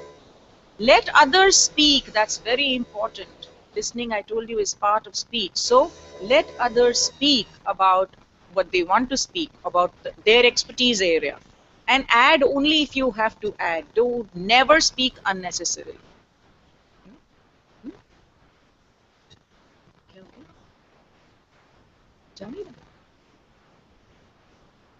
Okay, there seems to be some problem with the slide. Can you hear me? सुन तो पा रहे हैं ना? Okay.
वो तो नहीं निकल गया तो इस वक्त करो।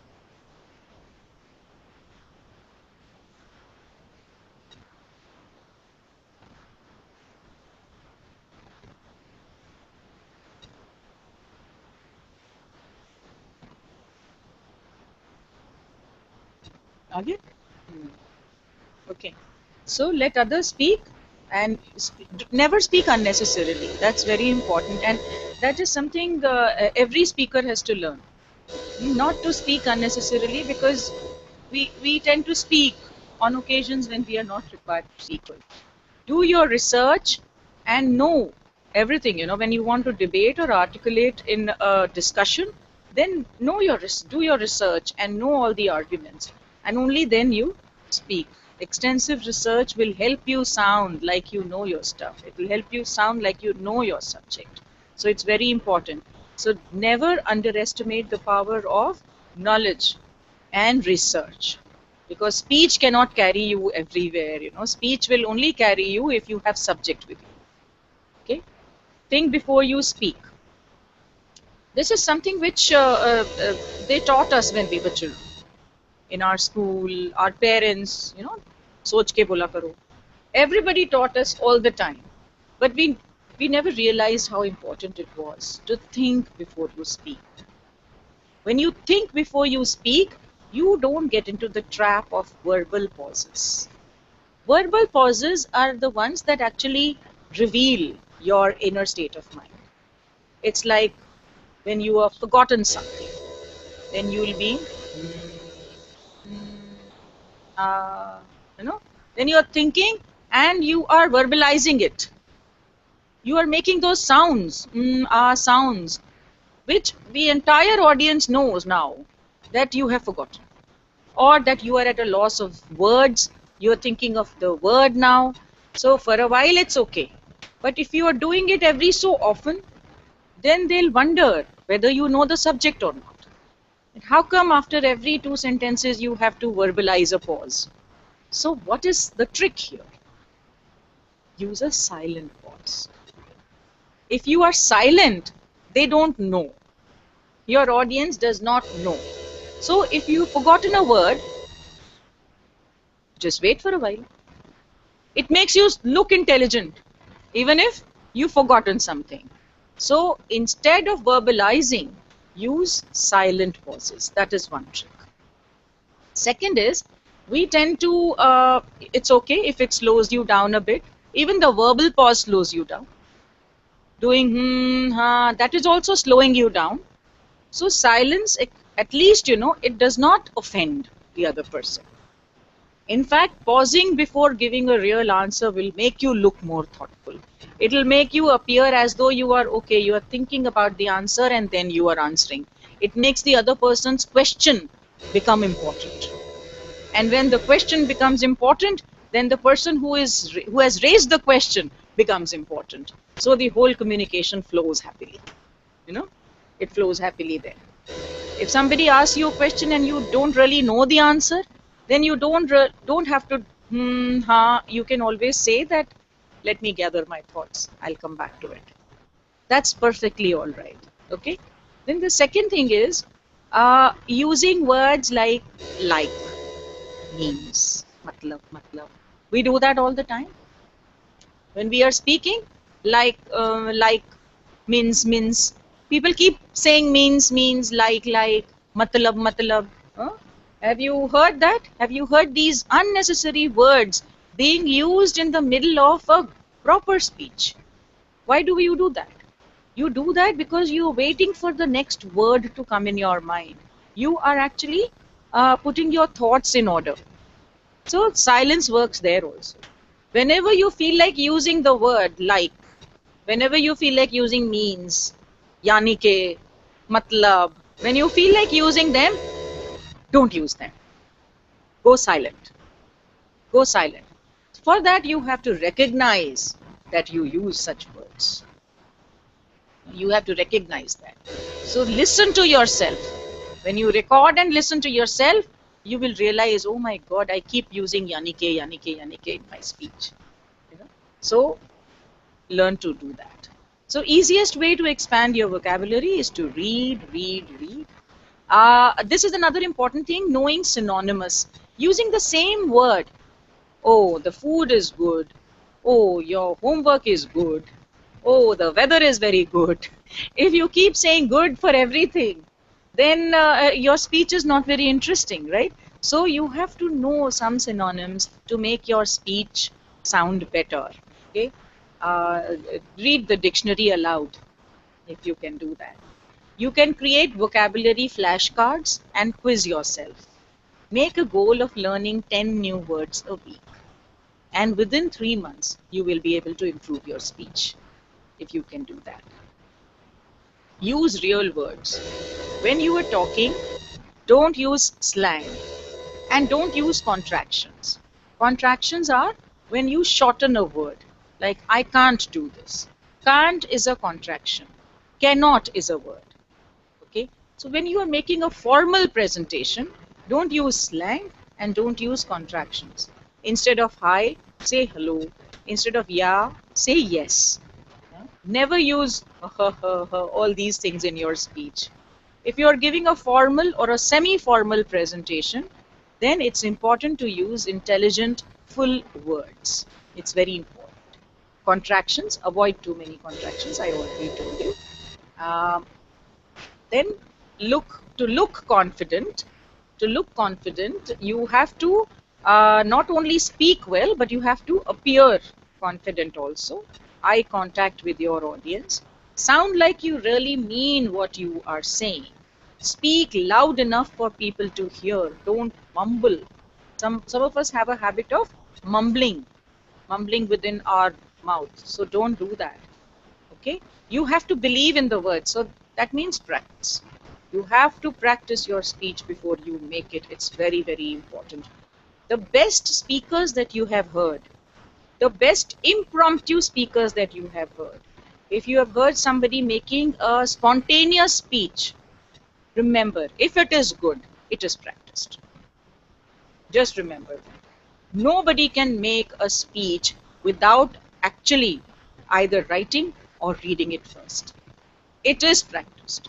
So whoever you have heard who you think is an excellent speaker that you enjoyed so much, then remember 99% of times he has good practice over that speech, he or she.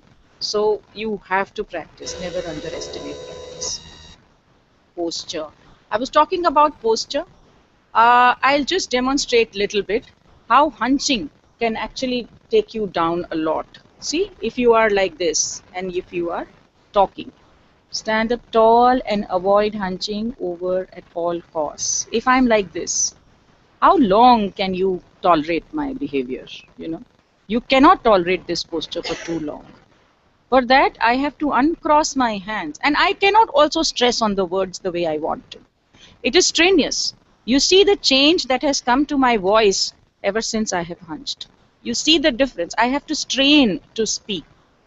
Now I will uncross and I will open up and a little upwards. Neck has to be a little upward.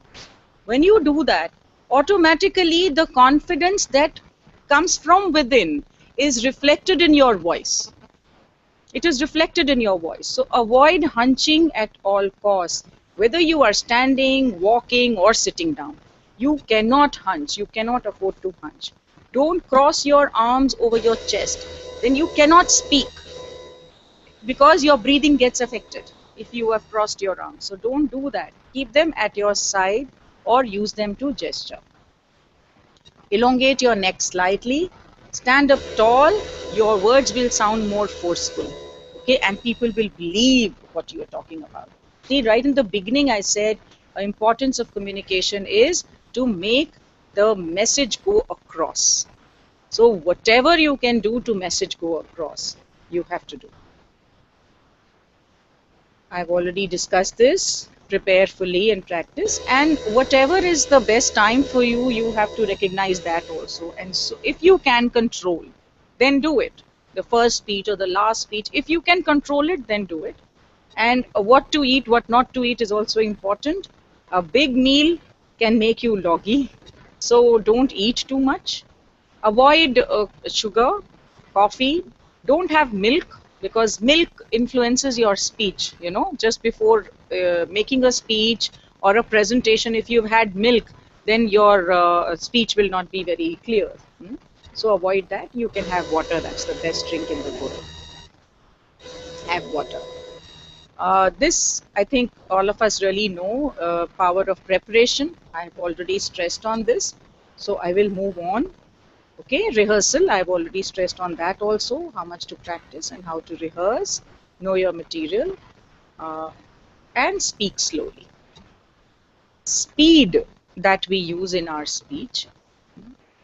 Some of us have a habit of speaking very fast. Now, speaking fast comes from mother tongue influence also. Some languages, Indian languages, speech is faster. than English. Okay, but if you have to be articulate and if you have to pronounce each word, then you have to speak slow. Now there is this tendency to hurry through the speech. Okay, you've noticed that when you just started teaching, remember your first day in class, you spoke your entire lecture in half an hour, and for other half hour you didn't know what to do, you know. But slowly you learned that this same lecture can be delivered in 1 hour. But first day you didn't know. And that's what happens. If I tell you, you have 5 minutes, talk about this, then you start speaking very fast, thinking that I have only 5 minutes. But 5 minutes is a very long time. You can speak slowly, clearly, and intelligibly, and fill those 5 minutes properly. So speak slow, that gives you time to think. It helps your pronunciation, and also remember that the audience takes about 6 seconds to connect with your first sentence.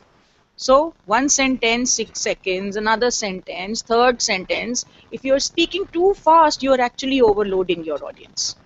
All those sentences are jumbled up in their minds.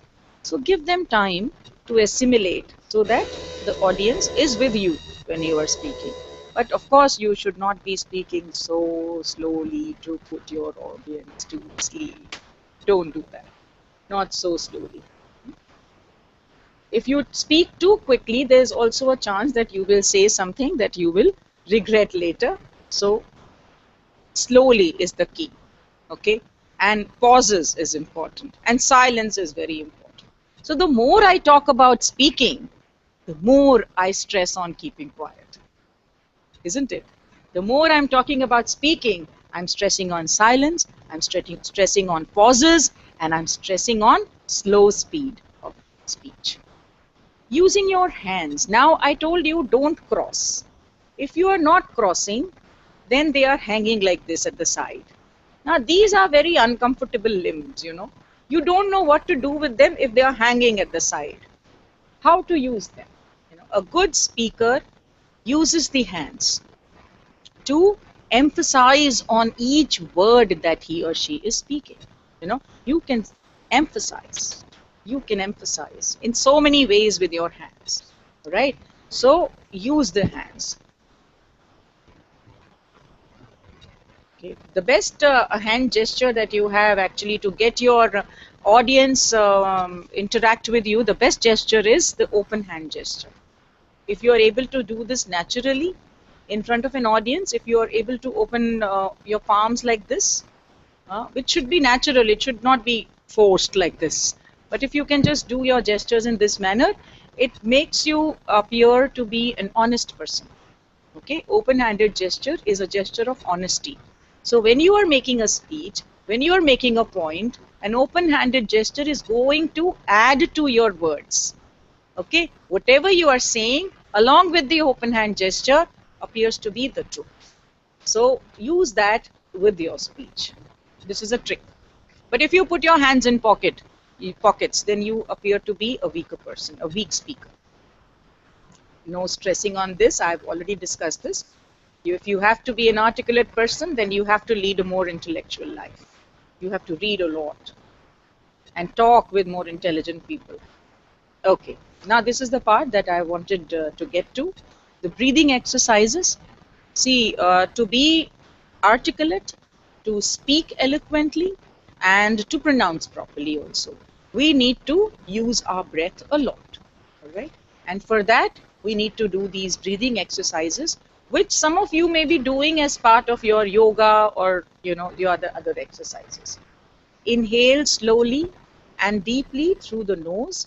Exhale slowly through the mouth and repeat. Inhale slowly, deeply through the nose. Exhale slowly, making ah sound with your diaphragm. Loudly ah sound with your diaphragm. So inhale, exhale. This will clear your throat for your speech. Inhale deeply, exhale in short explosive bursts. Like that, So inhale and then exhale in bursts. Why am I doing this? When you want to be a marathon runner, you start practicing running, isn't it? When you want to be a sportsman, you practice so much. When you want to be a singer, you practice, you do riyaz, and you practice. If you are going to spend your whole life being a speaker, then you have to do the exercises that are required for speaking. Why do we underestimate that? This is a talent and art. We are just like singers, except that singers are singing in a different tune and we are talking in a different manner. But our riyaz has to be same as them, isn't it? Why do we think that singers need to do riyaz, but teachers don't? If we were to lose our voices, we would not be able to teach. You see, we would be useless in our profession. How important our voice is. So we have to take care of our voice and our breathing. So that is why these exercises. Inhale slowly and count aloud clearly, enunciating each number until you run out of breath. This is a very good warm-up exercise for your articulators. So inhale, 2, 3, 6, 7, 8, 9, 10, 16, 17, as long as you can go. Okay, as long as you can go. Keep counting aloud till you run out of breath. And then every day you can increase that count. And that will help you speak better. Now read the following sentence as many times as you can in one breath. This sentence is filled with words that use air. I think I want to go with the audience. Can we do that? I want them to read this sentence. Will you do this? Will one of you read this sentence? Now this sentence has lots of H, her sound. Her sound क्या करता है? आपकी सांस निकालता है बाहर, you know? और इस सेंटेंस में बहुत सारे her हैं. Okay? It is filled with words that use air. तो अगर आपने अच्छे से deep breathe किया है, तब आप ये पढ़ पाएंगे. So let's have one of you doing this. He hid at home. Who wants to do this? Yes. He hid at home and saw when his sister seized whatever he had on the top and thin pipe dead closet. Okay, you are not supposed to breathe beach mein. All right. Just say it in one breath.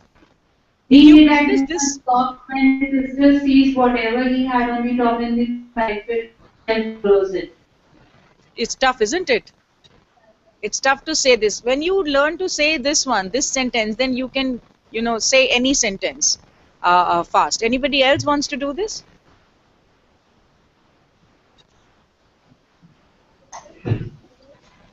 He hid at home and saw when his sister seized whatever in the thin pipe-said closet. Good. Did it go well? Thank you. Okay. Thank you. Now let's test. This is a test.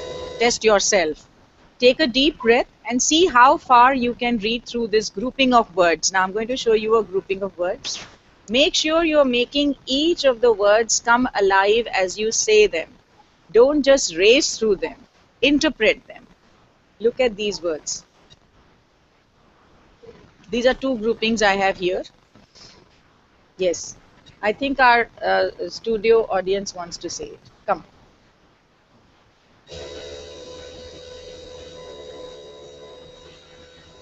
Collecting and projecting, receding and speeding, and shocking and rocking, and darting and parting, and fading and spreading, and whizzing and hissing, and ripping and skipping, and hitting and splitting, and shining and twining, and rattling and battling, and shaking and quacking, and pouring and roaring, and waving and raving, and flowing and going, and heaving and cleaving, and forming and roaming, and moaning and groaning, and dropping and hopping. Very nice. Thank you.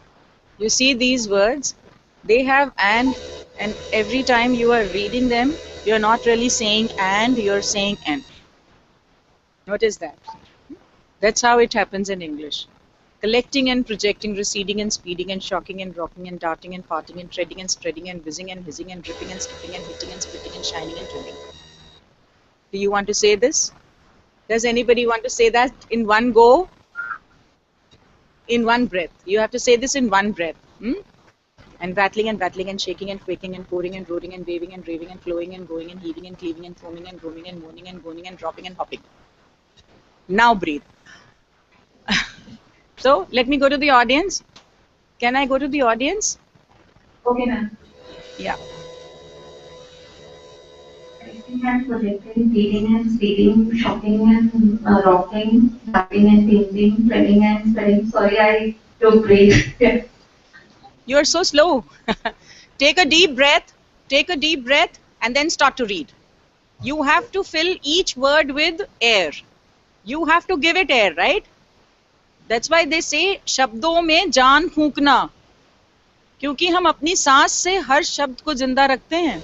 अगर हमारे पास सांस नहीं रहेगी तो हमारे शब्द भी जिंदा नहीं रहेंगे. तो शब्दों में जान फूंकते हैं, असल में फूंकते हैं.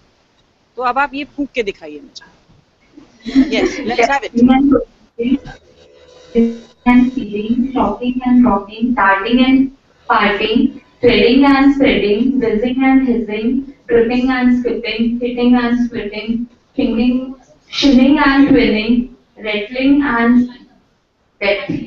You are breathing so much, बीच में. Don't breathe. Breathe first, take a deep breath, and then start to speak.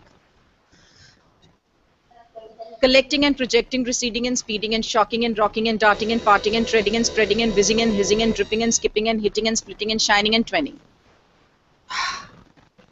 Like this. Do this. Okay. Yeah, try. Take a deep breath. I want to hear your breath also. Okay. Collecting and projecting, shocking and darting and parting, threading and splitting, whizzing and hissing, dropping and skipping, hitting and splitting, shining and twinning, rattling and battling, shaking and twirling, falling and turning, waiting and reading, sliding and going, tipping and hearing, forming and robbing, falling and rolling, dropping and hopping. Very good. Let's have a round of applause there. Let's have taaliyan. See, if you breathe, you fill yourself with air. अगर आप में सांस रहेगी तभी तो शब्दों में जान फूंकेंगे आप, right? So make sure you do that. There is this exercise which all of us should do. Those who consider speaking their profession. We consider speaking our profession, right? So we have to do these exercises. There are these few words here: immovable jaw, idle tongue, lazy lips, and too much speed. ये जो 4 चीजें हैं ये हमारी speech को खराब करता है. So we begin with this. First exercise is spread the lips in a smile for E, open them for A, close them for O, repeat. हमारे पूरे जॉ की एक्सरसाइज होगी. इससे जब हम बात करेंगे we will be able to use our jaw properly. आप देखिए कितना काम करता है जॉ. आज सुबह 9:30 बजे से मेरा मुंह खुल रहा है, बंद हो रहा है, खुल रहा है, बंद हो रहा है. And you have noticed at the end of the day, your jaw starts paining. All teachers have experienced this. You go home and you say, मुंह दर्द हो रहा है. If you smile too much the whole day, your face is hurting. It actually hurts. तो पैर दर्द होते हैं तो हम गर्म पानी में डालते हैं, हाथ दर्द होते हैं, हाथ दबाते हैं. We do all those things. But what about our speech organs and our face and our articulators? So we have to do this. E, A, O. Repeat. Repeat this. Rapidly say da da da da da da da several times, and then say ira ira ira ira ira ira ira. When you say ira ira, it articulators की exercise होती है. Okay, so you do that. Then make believe that you are a truck, and now trill your tongue. Okay, do this. Do बच्चे करते हैं ये. बच्चे करते हैं, हम नहीं करते हैं. बच्चे वो कार वगैरह चलाते हैं and they do so with that R rolling, then it becomes, your speech becomes clearer. Okay, so trill your tongue. Ab tongue ka, these are exercises for tongue. Say each of the following words 5 times. नीचे जो words दिए हुए हैं. Try to keep the tongue forward, just behind the upper front teeth. Okay? Listen for the brightness of liveliness of tone. खुश सुनाई देना चाहिए आपको, अपनी आवाज में खुशी सुनाई देनी चाहिए. Tea, deal, tick, dish, tell, thick, nap, table. 5 दफा इसे बोलिए, स्माइल रख के और टंग को आगे की तरफ रख के. This is an exercise for tongue. Then exercise for lips. Sometimes misarticulation say there is one of the problems is that the lip is not working properly. So you say these words pit pat pit pat pit pat many times. Per में आपको पता है lips का इस्तेमाल होता है. So you learn to use the lips there. Pit pat, use it properly. Try to pronounce the P and T very clearly. Pick up speed. As you pick up speed, don't lose the P and T. वो pronunciation आता रहना चाहिए. ये नहीं कि पिट PAT ऐसे हो जाए. P और T सुनाई देना चाहिए. Jaw opening exercises. मुंह कितना खोल सकते हैं आप? Say the following words while exaggerating your jaw opening. जितने भी words नीचे दिए हुए हैं, they all deal with jaw. Okay? Hack, yatch, dot, paw, yard, dart, tab, tot, dark, ha, tat, lad. So ये वाली movement होगी आपकी. You will be able to move your jaw up and down without really hurting your jaw. अगर आप ये सारी exercises रोज करेंगे, every day, for the lips, for the tongue, for the jaw, then at the end of the day, your face will not ache, and you will be able to articulate your words properly also. These are speech exercises. Mrs. Tongue does her housework. Mrs. Tongue के बारे में मैंने शुरुआत में भी कहा था. I really stress on the power of the tongue. आप देखिए हिंदी में, उर्दू में ज़बान कहा जाता है भाषा को. ज़बान, उसका नाम ही ज़बान रख दिया उन्होंने, because that is the importance of ज़बान. So how the tongue has to be exercised in the mouth. Mouth is a place where the tongue lives. So she knows the mouth best. Tongue. Okay. Mrs. Tongue lives in her house, the mouth. Every morning she mops it from ceiling to floor.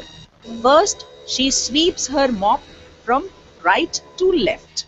So right to left. Tongue जो है, मुंह की सफाई करती है. From right to left, you move your tongue. Run your tongue in full circle around your cheek walls, across the front of your top and bottom teeth. Repeat 3 times. If you do this, your mouth is clear of all the saliva. Your speech becomes clear, So ये जो हमें सिखाया गया है, कुल्ला करना, सफाई करना, gargle करना, it's a part of all that only. So you cannot have a clear speech unless you have clean articulators. Mrs. Tongue can do this for you. Run your tongue in full circle. If you do this 3 times, next she sweeps her mop from left to right, reverse the direction of the circle, repeat 3 times. Now she dusts the furniture. Sweep your tongue as rapidly as you can from side to side across upper teeth. 10 times, repeat 10 times. Then she shakes out the rug out of the window.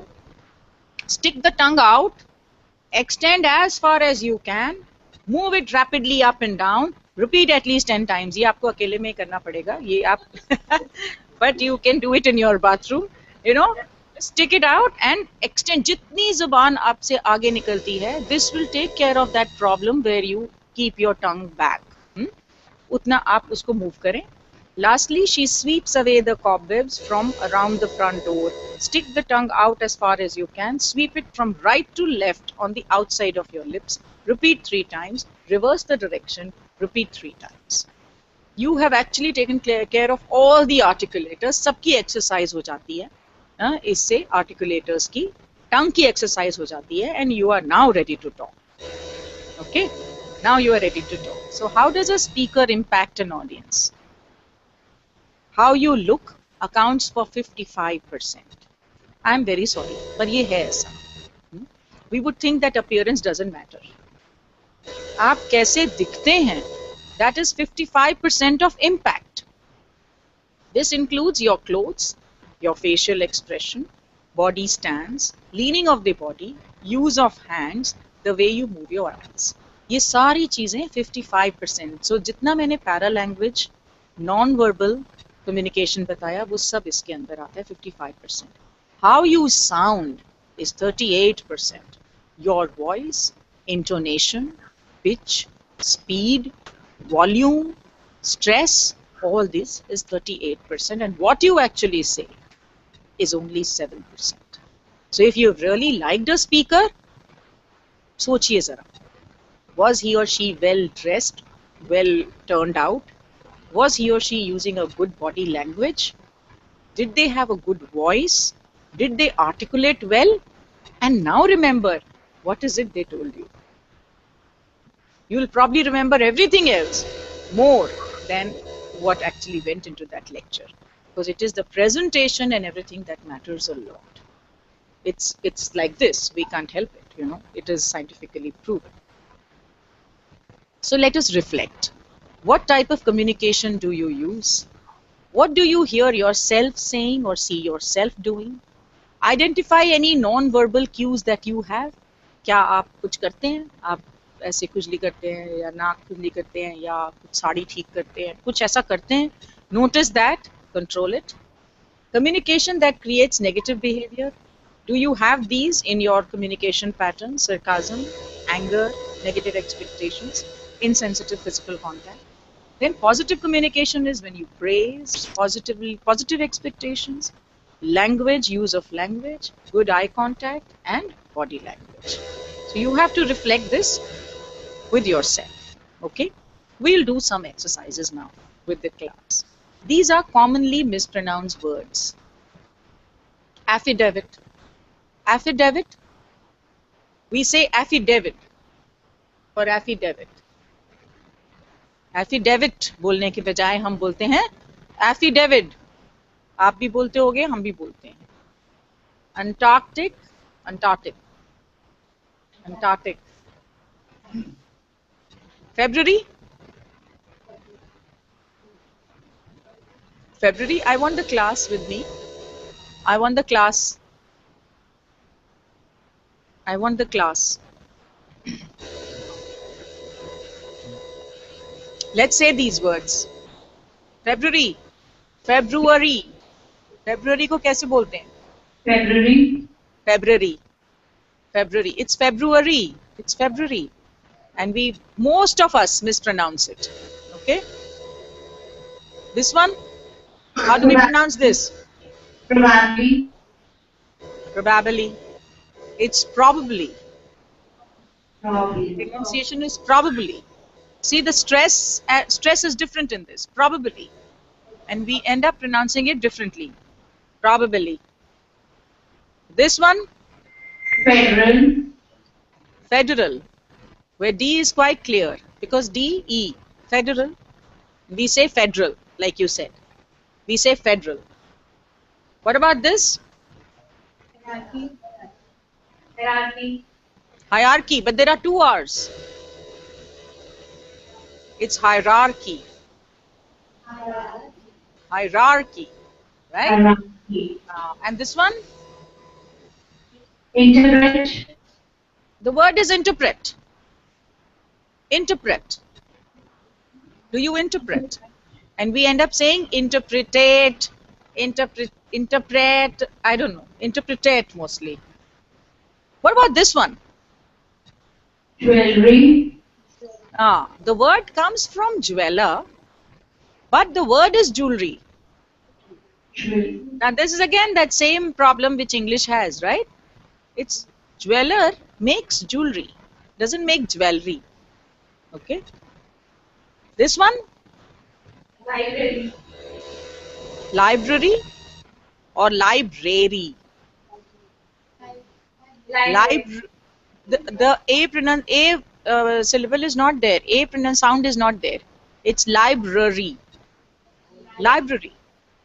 Library, not library. It's library. Often? Often. Often? Yeah, often. Okay, let's do this exercise.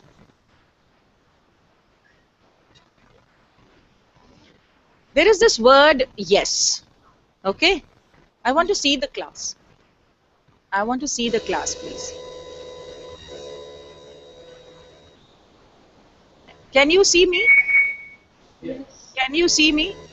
Yes, we can see you. I want to see you too. Yeah, now I can see you. Now I can see you, yes. Okay, I have a word here, yes. The word is yes. And below that, there are these 5 ways in which you have to say it. Yes, you have to say it with certainty. Yes, you have to say it with doubt. Yes, you have to say it with indecision. And you have to say it with sarcasm. You have to fill this word with this particular emotion. Okay? Now, who wants to do this? I want to stress here on the fact that your way of speaking changes the meaning of the word. It's a very simple word, yes. It can't be simpler than this, right? But in this very simple word, you will now incorporate your feeling and change the meaning of the word. So let's have it. Who's going to do this? Somebody new. Certainly. Yes, I have Yes. all the days. Hello? Let's have it again. Yes. Ma'am, can I try? No. Yes. Please start. Yes. Yes with certainty. Yes. Okay. Yes with doubt. Yes. Really? Okay. Yes with indecision. Yes. And yes with sarcasm. Yes. Well tried. Well tried. Somebody else might want to add more feeling. Yes? With certainty, yes. With doubt, Yes. yes. Huh? Indecision, yes. And Very good. Sarcasm. yes. Yes. Yes. Uh-huh. Very good. Very good. Now I have this word no. Again, another very simple word, no. Now by changes of inflection in your voice, you have to now say no in these manners. No as definitely not. No as well maybe. No as I'm surprised to learn that. No as I'm annoyed to learn that. No as I'm pleased and surprised to learn that. And you only have to say no. Nothing more. Let's have it.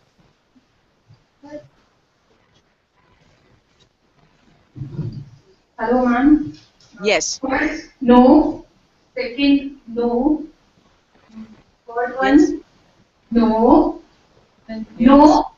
And no. Okay. Okay. You can do better. Somebody who can do better. Definitely not. No. Definitely not. No. Okay. Well, maybe. No. Yeah. Yeah. I'm surprised to learn that. No. Surprised? I'm annoyed. No. No. I'm pleased and surprised. No. See, my pitch has changed. My volume has changed. Intonation has changed. Can we have it now? No. Who will do this?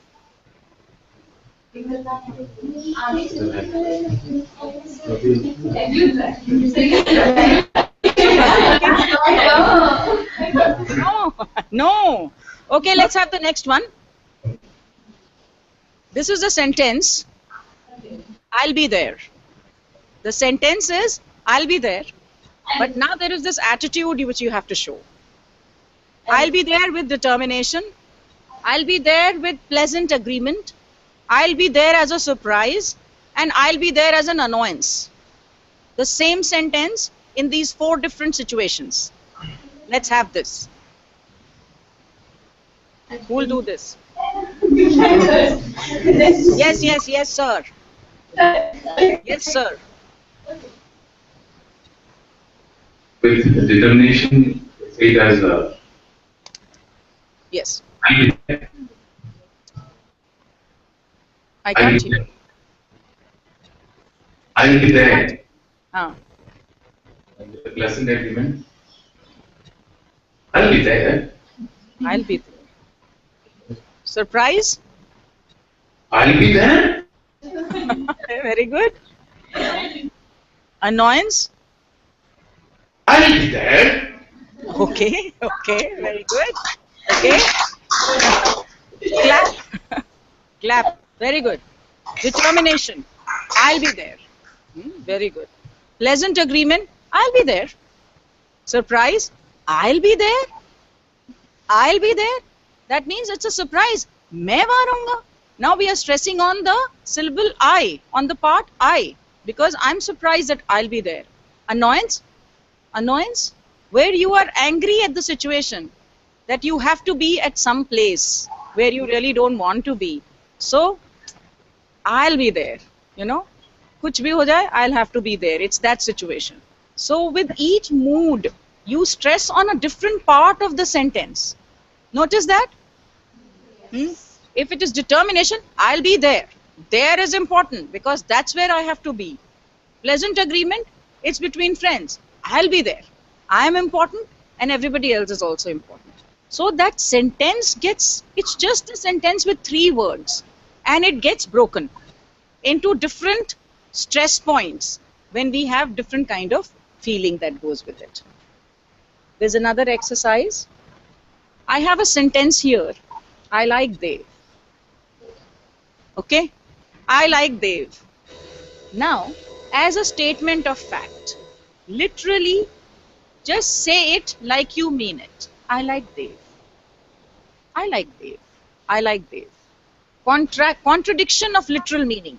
That means you don't like Dev, but you are saying I like Dev.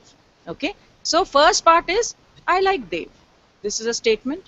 Second part is I like Dev.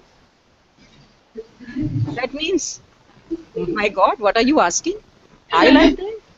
I like Dev.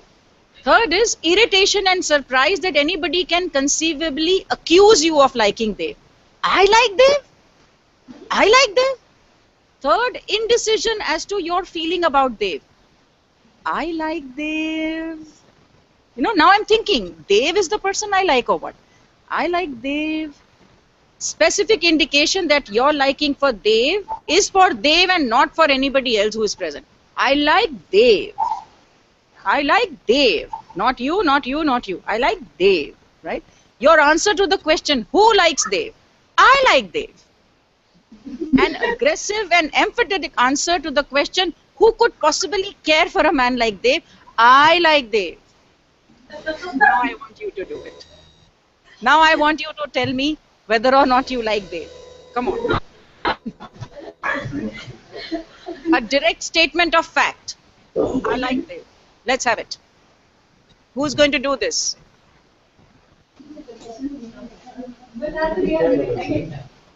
Yes. Okay, I'll start with I like Dev. Okay. Contradiction. I like Dev. Where you don't like Dev, but you are saying that you like Dev. First one, that is I like Dev. Okay. Second one. I like Dev. Third one. Irritation. I like Dev. I. You are irritated, so you will stress on I. I like Dev. मतलब तुमने सोच भी कैसे लिया? Huh? That's what it means. I like Dev. I like Dev. Yeah. Third, indecision. तुम्हें पता ही नहीं है. I like Dev. I like Dev. Now you are considering, Dev. See, when in this feeling you are stressing on Dev. In the previous feeling you are stressing on I. You see that? Yeah. I like Dev. You're thinking. Okay. And you only like Dev. You don't like anybody else. Let's have that. Okay. I like Dave. I like Dave. I like Dave. Yeah. Final. है ना? Okay. Who likes Dave? I'm asking you, who likes Dave? I like Dave. I like Dave. Here I becomes very important. Now you are answering the question. Who likes Dave? I like Dave. Okay. I like. And how can you like Dave? I'm asking you, how can you like Dave? I like Dave. I like Dave. I like Dave. Like is important. Like is important, you know? See, again in this very small sentence, sometimes we have stressed on I, sometimes we have stressed on Dave, and sometimes on like. You know? Sometimes as we spoke, we have added a question mark, sometimes we have added a exclamation mark, we have added that and we have said it. So we keep on incorporating these in our speech as we react to questions and situations.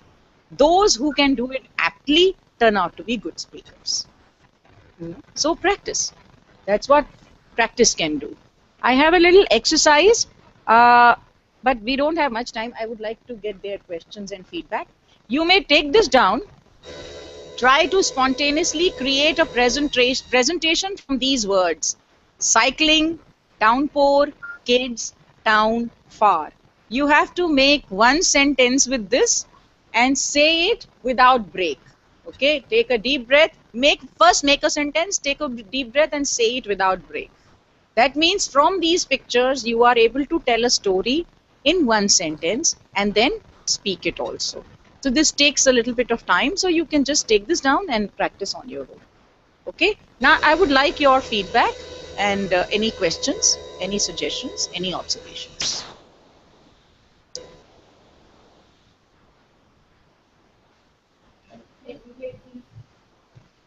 We have about 5 minutes, so you can ask your questions and observations if you have any.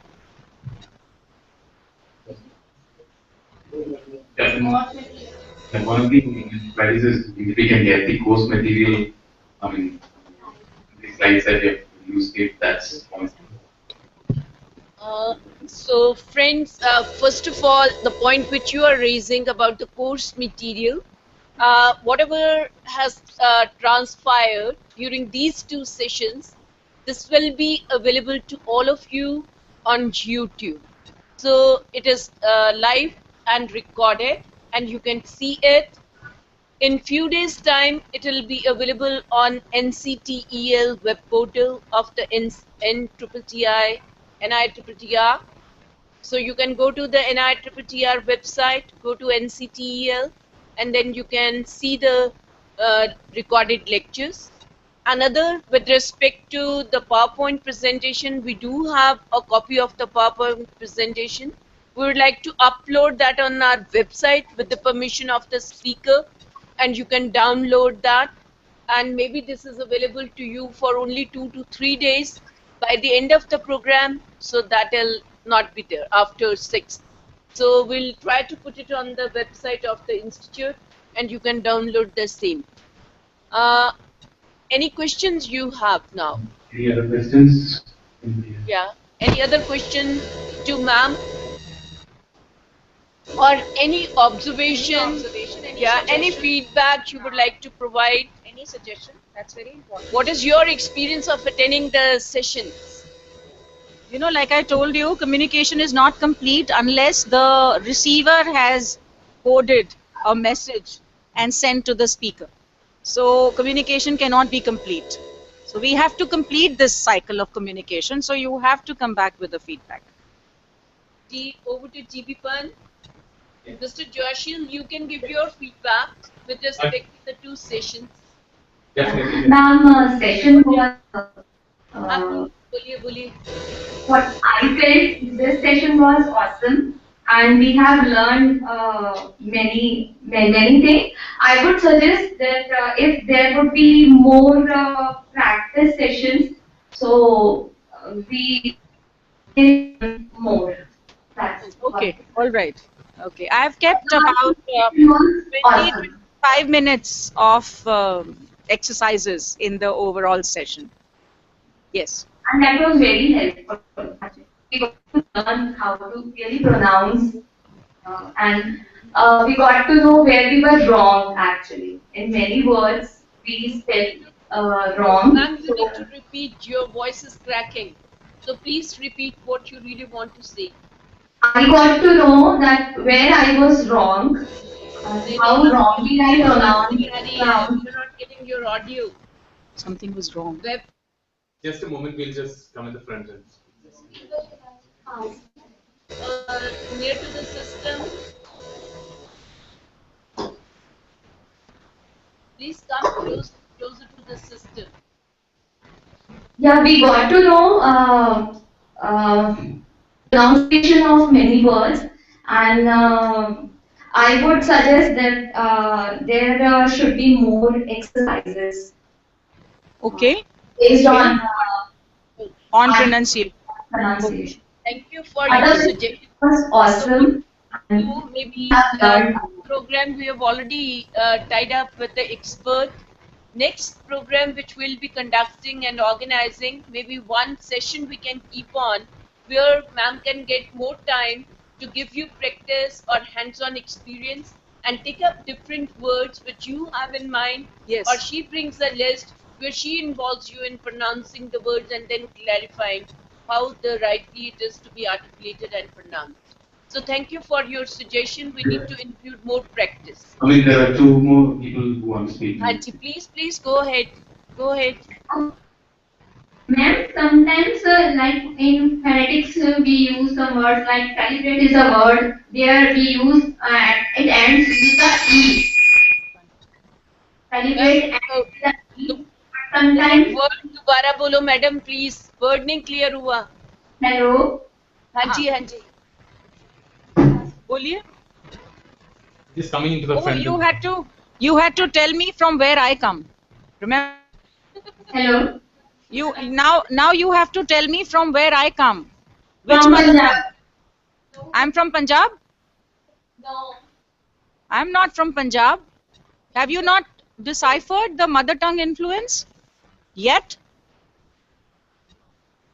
Not much, but No.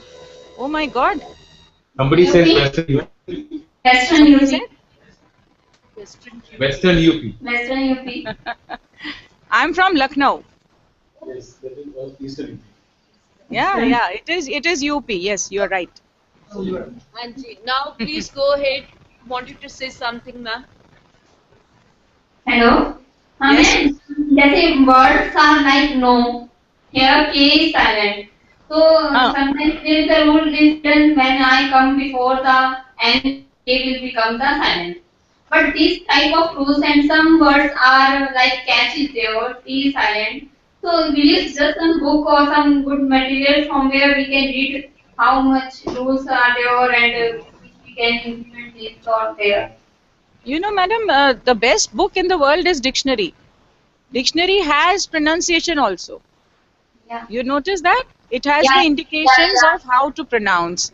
So Yeah, when yeah. you read a dictionary, I suggested somewhere in my presentation that if you want to read something, start reading a dictionary. 10 words a day. You will not only know the word, its meaning, its usage, its noun form, its verb form, but you will also know its pronunciation. And nowadays you have online dictionaries. So you choose whichever pronunciation you want to learn, because American pronunciation is different, British pronunciation is different. So whatever you want to learn, you choose that type of dictionary and you hear it on your computer. He will speak it out for you. You know, so you have to hear. Listening is important, remember? So you have to hear in order to pronounce. I Okay. guess to add to that, I guess Merriam-Webster's dictionary is available free on for all Android users. Yeah, Just the dictionaries are available free of cost, and another you can do is There's go only to pronunciation is available. bbc.co.uk. That site gives you lot many exercises in English. So you can just, if British English is to be learned, you can go to that site and learn the pronunciation. Okay, the last word from Mr. Joshua. Yeah, I guess Maybe I Okay, can there's go one back to more Shakespeare participant always. who'd like to say. Okay, go ahead. But I feel that I have to go back to Shakespeare and say that the world is a stage and we're all actors. And it's wonderful that we had someone to perform on stage today. I mean, in terms of teaching, I guess we all perform in the class unless and until we perform on this stage, which is our classrooms. We are not able to kind of know.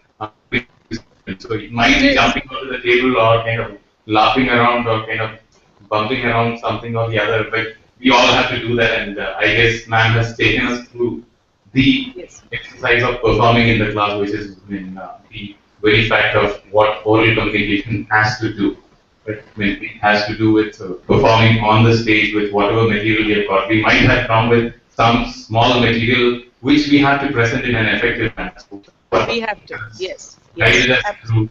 in this session. So I'm really thankful to you for that, and it was a wonderful session, and I really Thank you appreciate so it. much. Thank you for participating. Thank you very much. So, friends, the last word on behalf of the Institute and on personal behalf as well as on behalf of the participants there, would like to extend my gratitude to Dr. Archana R Singh for joining us today morning and dealing with this very intricate topic, because as we all know, there are words, especially in English, where we have mispronunciation of the words.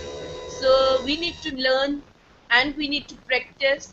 And she has given you lot many examples from day to day life, what happens in the classroom, what happens when we go for the seminars, presentations, and how do we how can we improve upon our own articulation and pronunciation by paying little more attention to our organs, the speech organs, and then practicing, recording, analyzing the strengths and weaknesses, and then deliberately trying to improve upon the weaknesses we encounter.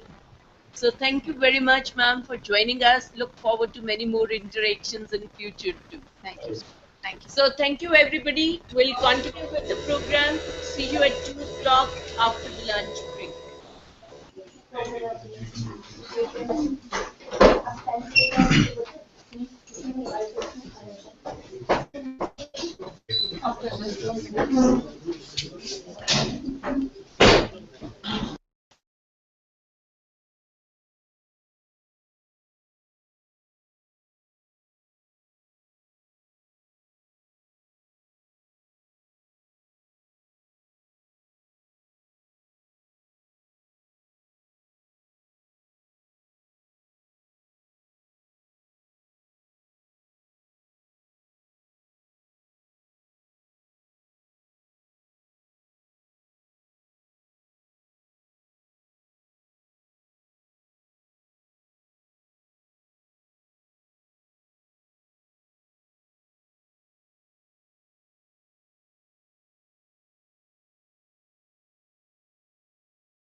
No, if I need to use the white code, yeah, it's there. Yeah, yeah. थोड़े को चलो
sure you had a good lunch. And after lunch, we are going to start with our session, which is on report writing. And I once again welcome Mrs. Konika Mehta. She is going to engage this particular session on report writing. And we all know as teachers, many a times you also write technical reports, you also write funding proposals, you also guide your students for the report writing, technical report writing. So this is also an important aspect which we as teachers take up in our technical institutions. So with no more time wasting on my side, I'll request Konika to kindly take charge of the session. Light गई कितने सुनिया नहीं मैंने फिर उन्होंने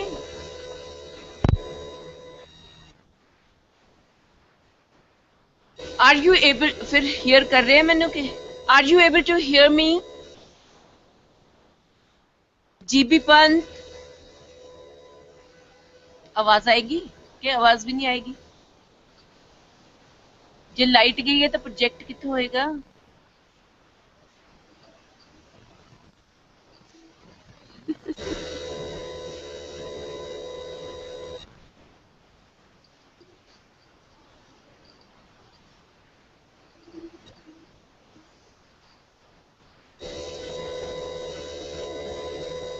उन्होंने पूछो PPTs कितों देखेंगे जो लाइट ही नहीं हैगी तो एलसीडी कितना चलूगा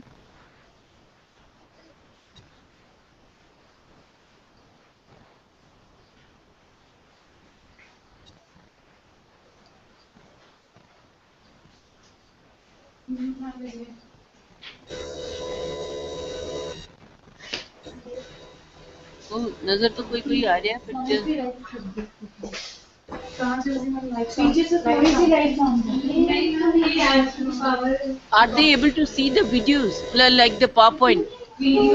Hello, ma'am. Haji, good afternoon. Ma'am, are you able to see the PowerPoint presentation? Hello, ma'am. Haji. Can Hello. you hear me? Yeah, I'm able to hear you. मैं इसे normal पे कर दूं 2 minute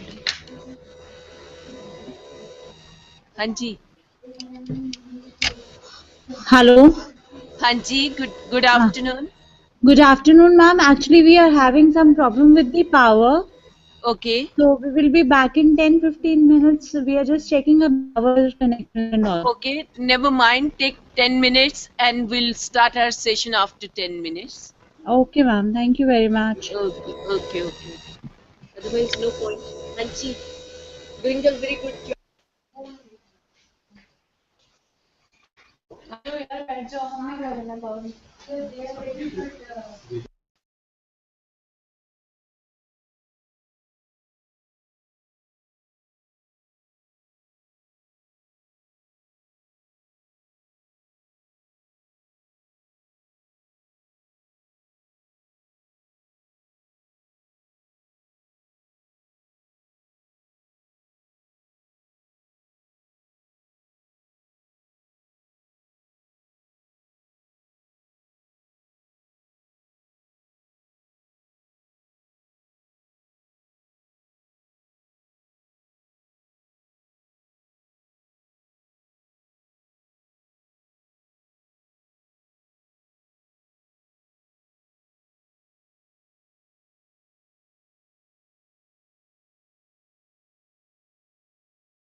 Hello, ma'am. Are you there?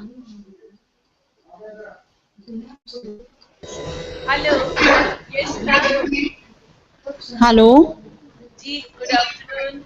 Good afternoon, ma'am. Ma'am, we can start up with the session. The only problem is that you will not be able to view us because of the light. Okay, but will you be able to get the PowerPoint presentation? Yeah, everyone else will be able to hear you and see you. Okay, okay, then I think we can start the session. Yeah. So, friends, welcome back to the post lunch session. This particular session we have kept as a report writing, and all of us as teachers guide our students in writing technical reports, or whenever we take up research, we write research reports, and maybe our students are taking up research and then we are guiding them to write a research report. And it is both an art and a science, because there are procedural steps, there is a structure to the report, and there are other organization elements which are to be ensured in any good report. So this particular session is likely to be engaged by Mrs. Konika Mehta. She has interacted with you yesterday on listening skills, and I'm very sure that you will be having very enriching experience with respect to this particular topic, the report writing. So I now request Konika to take charge of the session.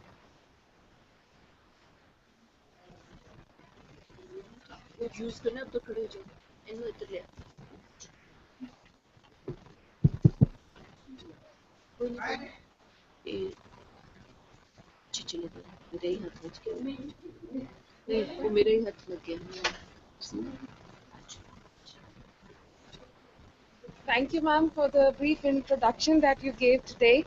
I would like to welcome the participants who are with me through net, and I would like to welcome you who is there in the auditorium for the report writing session today. Let's begin with the first, what is a report, and then we'll go further with it. Report, according to different researchers, is a logical presentation of facts and information. Report may be written by individual and group of persons. Do you agree? Hello. Yes, ma'am, I do agree. I'm sorry, ma'am, you will not be able to view us because of the light problem. Okay. Report may be written by individuals and groups of persons.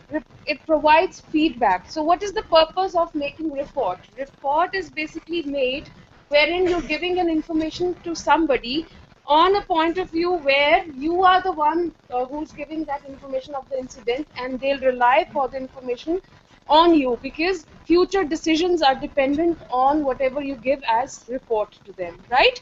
Okay. It's the backbone of any communication system. Wherever we communicate, whether it's a business scenario or it's a news channel or it's a technical issue, or wherever we are dealing with labs and other experiments. We want somebody to communicate first so that the work can be done on it. So it provides a backbone of communication wherein you know, okay, you've given some information and the other person can rely on it.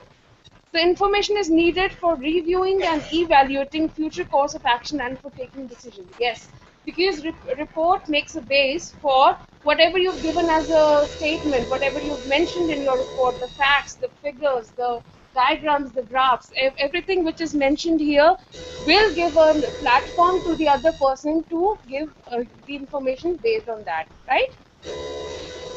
Points to keep in mind for making effective report writing or for effective report writing. Let's see it. First, objective is very important. Whenever you're making a report, you're giving a report, whether it's a news report, it's a performance report, it's a business report, or any kind of report, you should know why are you doing it and what is the purpose of making that report. Okay?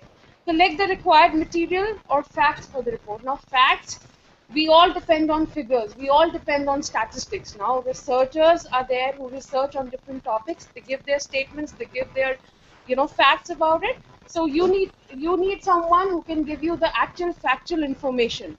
So based on that, you give your information for the other person to decide how to carry on or move on in future, right? Study and examine the facts gathered. Now you may be collecting different study materials, different facts, different figures, but it is not necessary that you need all of it. You might be needing a certain portion of it, a certain statistics of it. So wherein you should know what you're including in your report. Okay? Plan the facts for the report. Please plan accordingly. Wherever you got the information, you have the facts with you. So make it a issue that okay, you are using that facts for the report for future decisions, right? Prepare another outline for the report, that is drafting the report. Now, can you write a report without a particular structure? Can you do that? Yes, college No, participants, can you ma'am. do that? Okay, so do you agree that it requires a particular structure or a format to be filled in? Yes.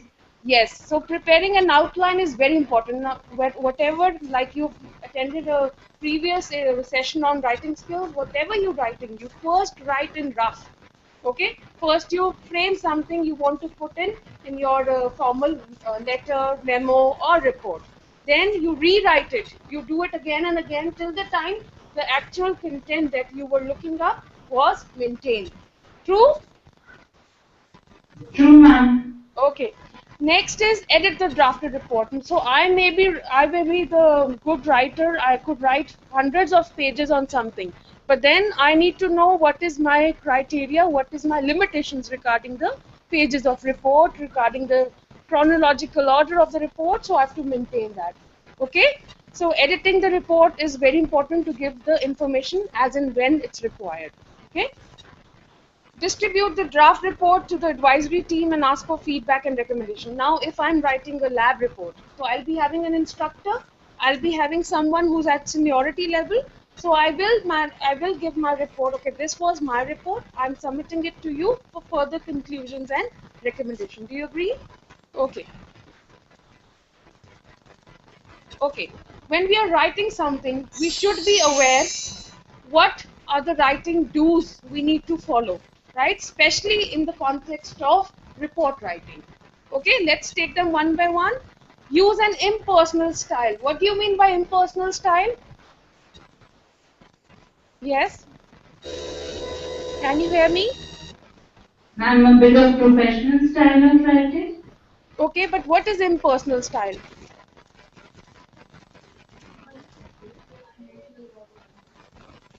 Just avoiding the personal emotions while writing. Yes, you need to know that you are not writing for yourself. You're writing for the masses.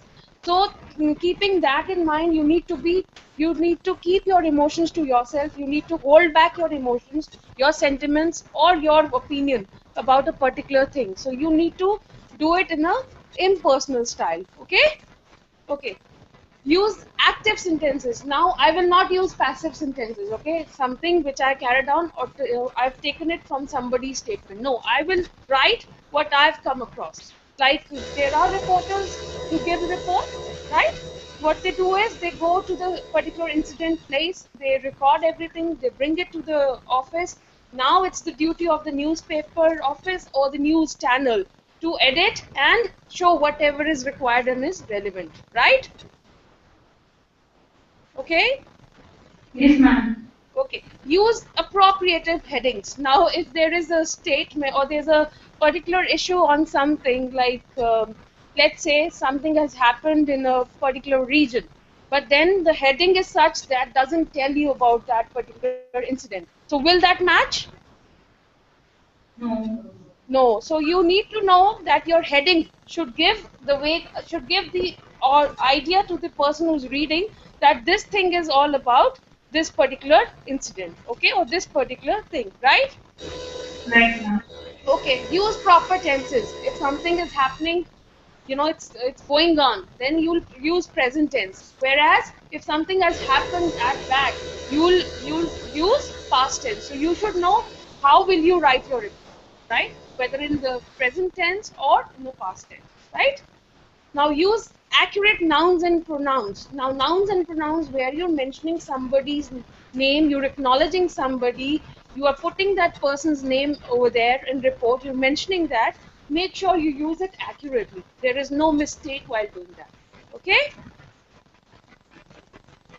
Yes, ma'am. Okay.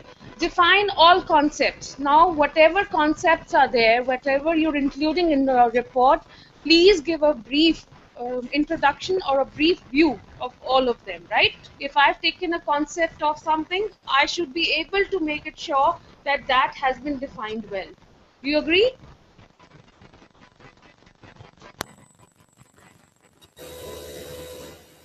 Are you there?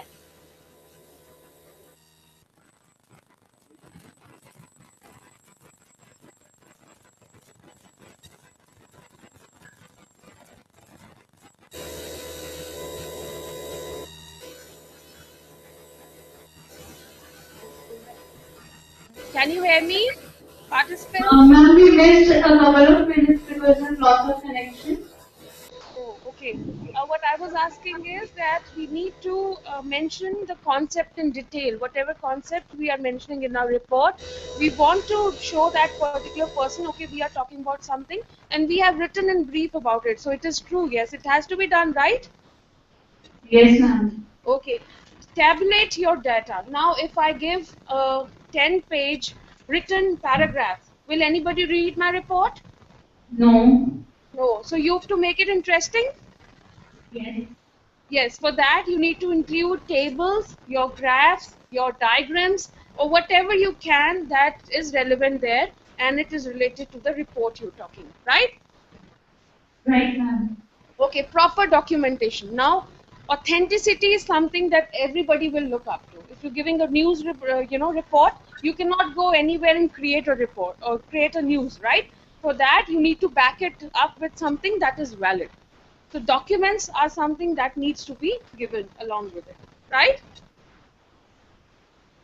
Right, ma'am. Okay, you have to maintain objectivity.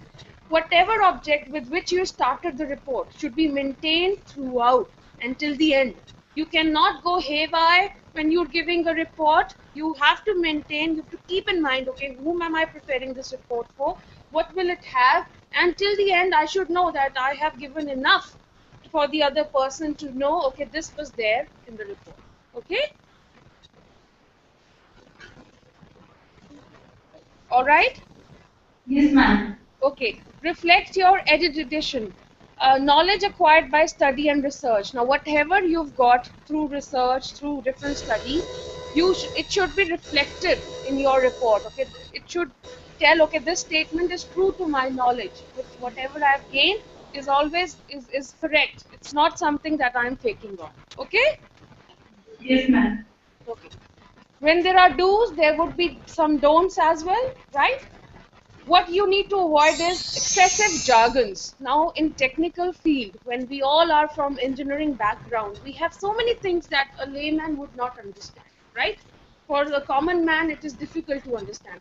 So avoid those jargons that are, popping on somebody's brain, and they have to work on it to understand what it actually means. Correct? Yes, ma'am. Okay. Avoid verbosity and involved writing. Now, whenever you're writing, please don't go in depth. You're writing each and every information, writing each and every point just to fill in the pages. No, you have to keep it brief, compact, so that the person gets an idea. Okay, this report has this thing in it. Do you agree with it? Okay. Ma'am, we do agree. Okay, avoid personal bias. See, if I'm writing a report on, ABC thing, I will put only my biasness over there, or I'll be personal enough to include my thoughts. No, as we mentioned earlier also, you have to be impersonal when you're talking, right? You cannot bring your personal views in a report, right? Avoid factual inaccuracies when you're talking about some figures, when you're talking about some statistics. Make sure it's true to your knowledge, because so many people will rely on that advice or that information for future decisions. So you cannot fake things over there, right? Okay.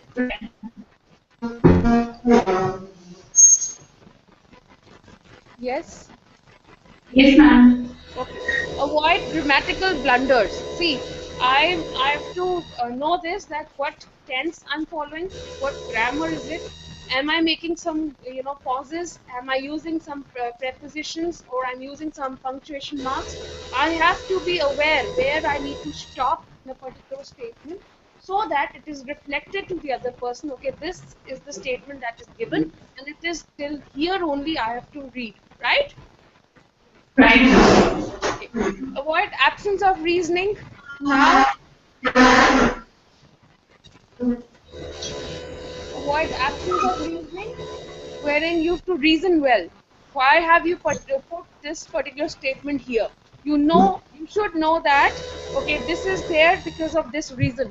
Or I'm including this experiment here in my lab report because I felt that. Okay? Yes, ma'am. Okay, avoid absence of sequencing and references. Now, you will not miss your references. Whatever you've taken the information from, even if it's a brief information, you will mention, you will give the reference to. Whatever you're including, you will give in brevity, everything in brief, right? To terse. Okay? Next, qualities of a good report. Qualities of a good report, let's take them one by one. Good report has clarity of thought. Do you agree? Yes, ma'am, we do You have to agree. be clear enough in your mind, and it has to be really simple and a lucid language. Now, what is lucid language? It is transparent. That means whatever you're mentioning, the other person should be aware, okay, this was the particular context of the particular person, right? Right. A reader should be able to understand the entire report easily, exactly, and quickly. Seeing at the report, you will make out, okay, whether this is the notion of the person, whether he wants to try or tell you this. So it should be, reflected there in your report. Okay. Okay. Good report is complete and self-explanatory. Do you agree? Yes, ma'am. Okay. Good report is complete and self-explanatory. How will it be self-explanatory? What will you include in it? Self-explanatory in the sense that you were able to get all the information in the just within the report itself. Okay, so how will you include all the information for itself? How will it become self-explanatory? What will you use there? Adding all the facts that have been mentioned in the report and the extra able Yes, to explain the things which okay, we are talking about. yes. By looking at your report, one should make out, okay, this is something you're talking about. Unless and until, even if it's not mentioned in detail, the person should come with an idea, okay, this was something she was trying or he was trying to make it out in this report. Okay? Good report is comprehensive but compact. Now you cannot go on writing. Like you write a letter or you write something which is big enough than a report. You will not continue writing without reason. You have to mention all those things which are important, but You have to mention it in brief, in a compact style, right? A lengthy report is not necessarily a good report. It should give complete picture of the problem under investigation. That is all required, right? Ma'am, just a minute, we need to refresh the connection.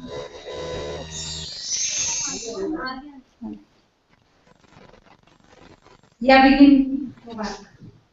Okay. Should I move further? Yes, ma'am. Okay.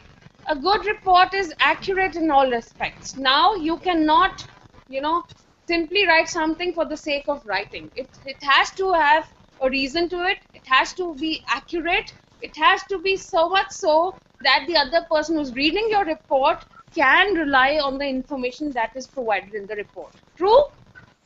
True. Okay.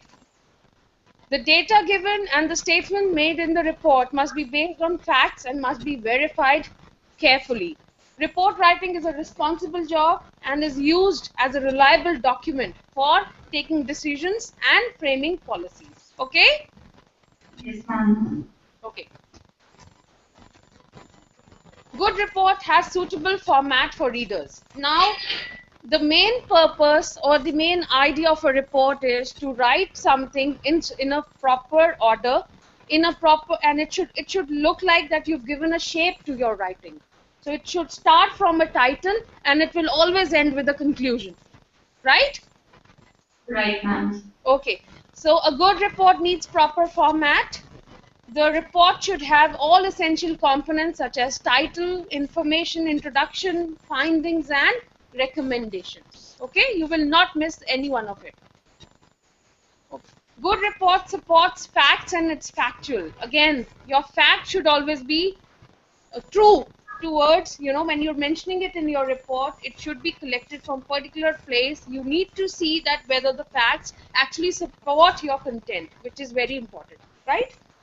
The findings, the conclusions, and recommendation included in the report should be supported by information and data collected from reliable sources. Okay? Yes, ma'am. Good report has an impersonal style. Again, we talked about it. It cannot be personal view. It has to have something which is for the masses, for the audience who's looking up to your report. You cannot include your view. You cannot include your statements, right? The report writing should be in third person. This is necessary as the report is prepared for the benefit of a person who needs it and not for the benefit of the person who prepares it. Okay? Okay. Good report has a proper date and signature. Now, how important is date and signature? Uh, just to make sure that this is valid till this particular time. Okay. What else does it show? If it is signed by somebody and it has a date on it, what will it show?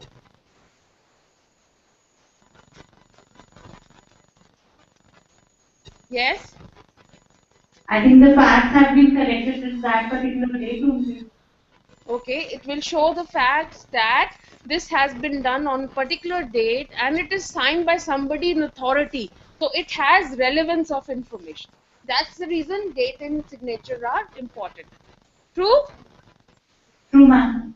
Okay, a good report should be properly dated and signed by the concerned authority or by the chairman of the committee or all committee members. This has legal significance and needs special attention in report writing. So why does it have legal significance if it is marked with a signature and it has date? Because the person who is signing is holding himself responsible for the relevance and accuracy of the report. Okay, can anyone else try? I want somebody else to speak on this.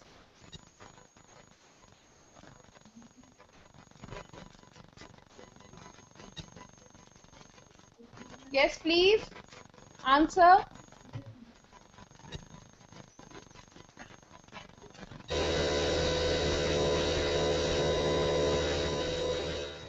Are you there?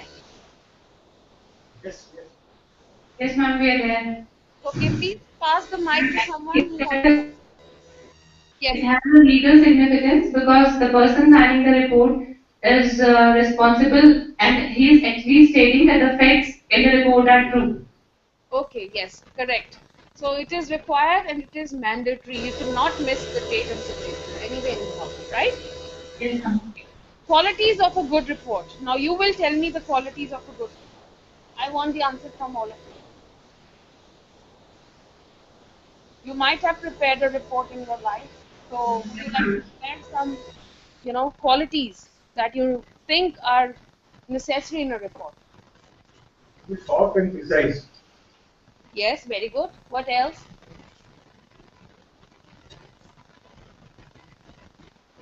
Keep on passing the mic. I can see some of you who are sitting at back not answering the question. So I want the mic to be passed to them.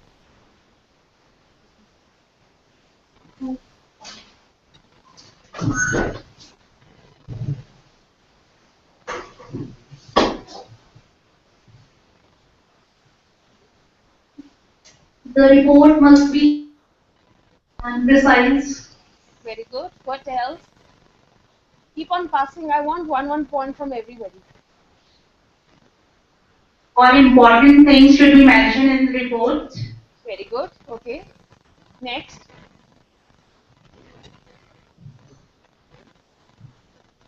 And time should be included in the report and place also. Come again. I cannot hear you. Come again. Other date, time, and the place. Okay. Somebody else? The one who's sitting on the first bench.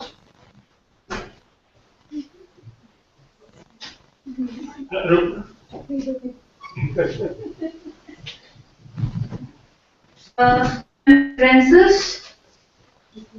Yes? References. Okay, references are important. Okay, what else? It should be simple language. Okay, yes, it is very, very important. Very good. Who has told this point? That's very relevant. It has to be in simple language. It cannot have jargons. It cannot have something. Hello, madam. Data should be so clear to read the data and explain briefly itself or herself or himself. Okay, yes. Okay, now let's look up here what points we have. Okay. Good report has a reference to relevant detail. Now, it should have reference that you cannot miss on, right? References, because we've not written something from our side. What we have done is the work that we've taken across from somebody, right? In effective report writing, reference to relevant details is necessary. A good report should cover all relevant details for the methodology used, questionnaire prepared for data collection, and the procedure followed by the committee, right? Good report follows an impartial approach. Again, you need to be impartial. Why? Why being impartial is important? Yes, because it has to be away from your personal views, emotions, your notions, whatever you have in that context, please leave it to yourself. Don't mention it in your report, okay? Your sentiments and everything should be kept away from while you're drafting a report, okay? Okay? Yes, ma'am. Okay. Now, steps of report writing. Now, when I'm telling you the steps here, what I'm mentioning is a general format or a general steps that need to be followed whatever report writing you do in your life. Whether it's a business report, a technical, or a lab report. These things cannot be missed from a report, right? Okay, let's take them one by one. Again, objective is very, very important. You cannot write something without having an objective about it. Like you're writing for a purpose. That purpose should be clear in your mind. Who's my audience? Why am I writing? What will it benefit the audience? And what will be the target audience doing with the documentation I'll be placing with it, right? Right, ma'am. Collect the required material, facts for the report. You need to collect the material, the facts, the figures, the statistics should be true to your knowledge. You cannot fake things, right? Study and examine the facts gathered. Now you have to study your facts. Okay, this has been achieved.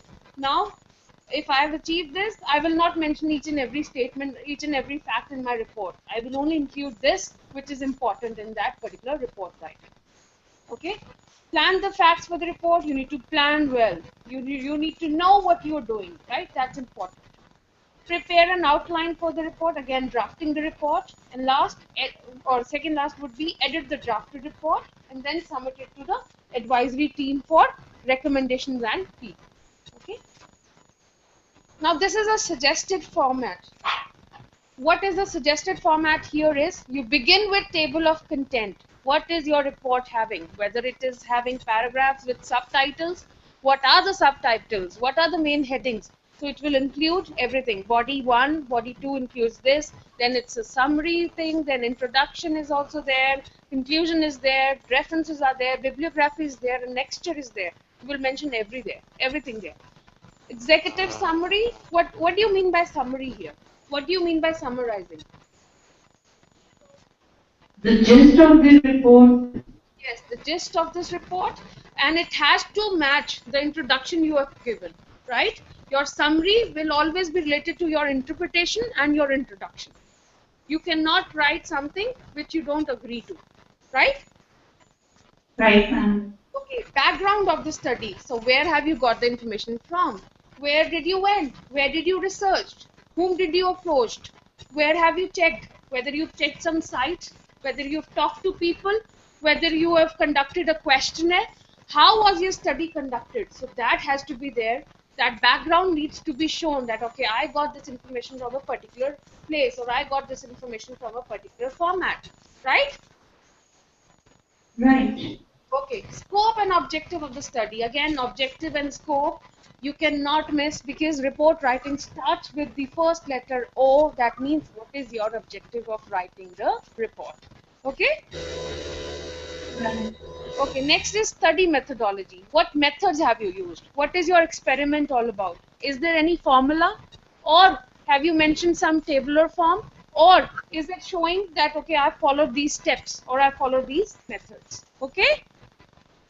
Right, ma'am. Okay, findings and observation. Now I've come across so many people. Let's say we've taken an example of a journalist.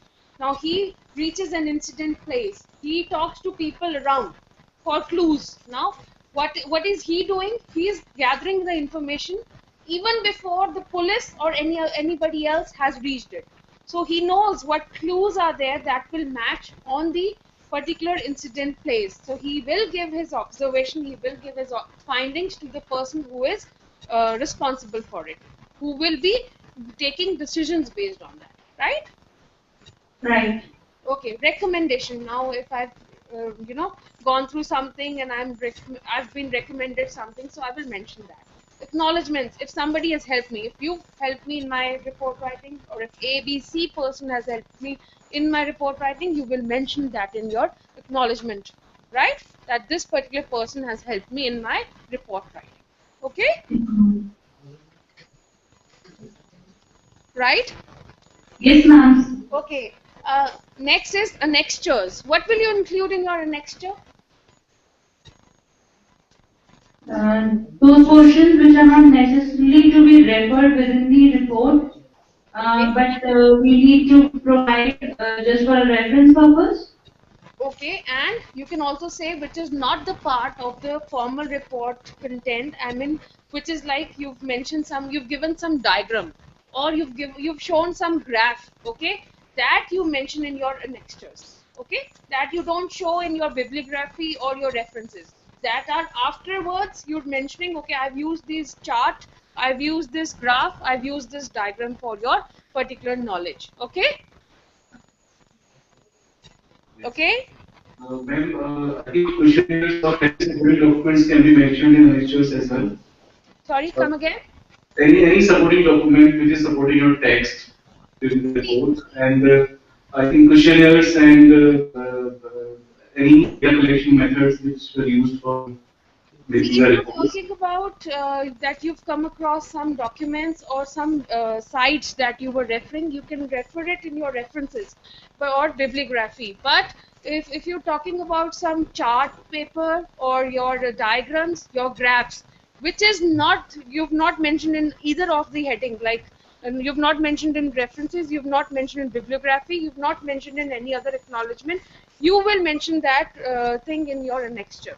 the diagrams you're using, the charts you're using, the flow charts, or whatever you've made, which is in a presentation form. You'll mention it in your lecture. Okay. Yes, yes. Types of business. Okay, no, I'll not read it. Types of reports. I would like to know what are the types of reports, or how many types of reports can you recall right now? Yes, we have a point here. She's saying we write thesis or project report. What else will you add to it? Business reports, Very technical good. loan. Okay. I don't want the same person answering me. I want the person who's sitting at the back. Please answer the question on types of reports. At the back, the gentleman who's sitting at the back. Nobody's sitting at the back, ma'am. No, I can see two people sitting over there. Yes, the one who sat right now, just next to them. I want the answer from them.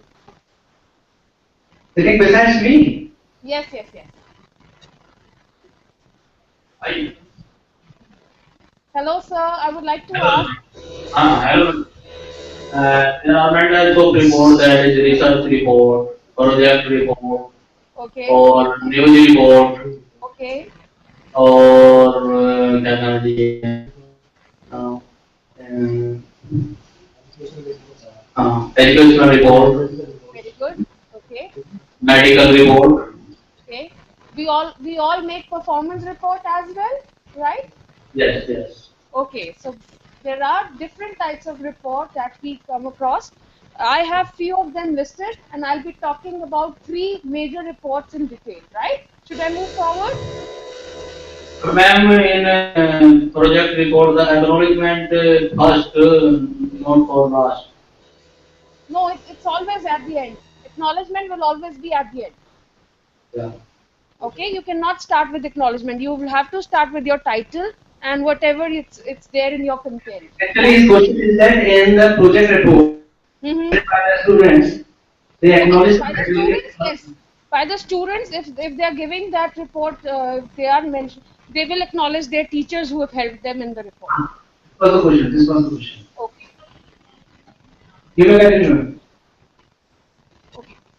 Let's move forward to different types of report. One is business report, then is information report or analytical report, then technical report, director report, annual report, committee report, lab report, newspaper report, and academic report. Right? Yes. Okay.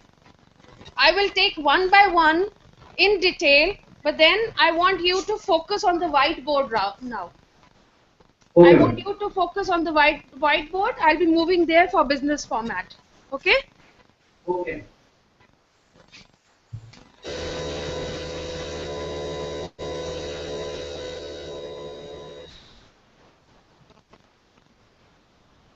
Yes, please see here. I'll be starting with the first very important.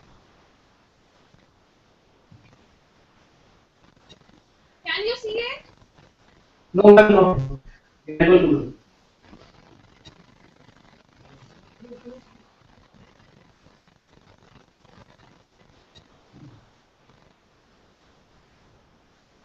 You're not getting that, ma'am. Okay, we're just working on it. Give us 1 minute. Okay.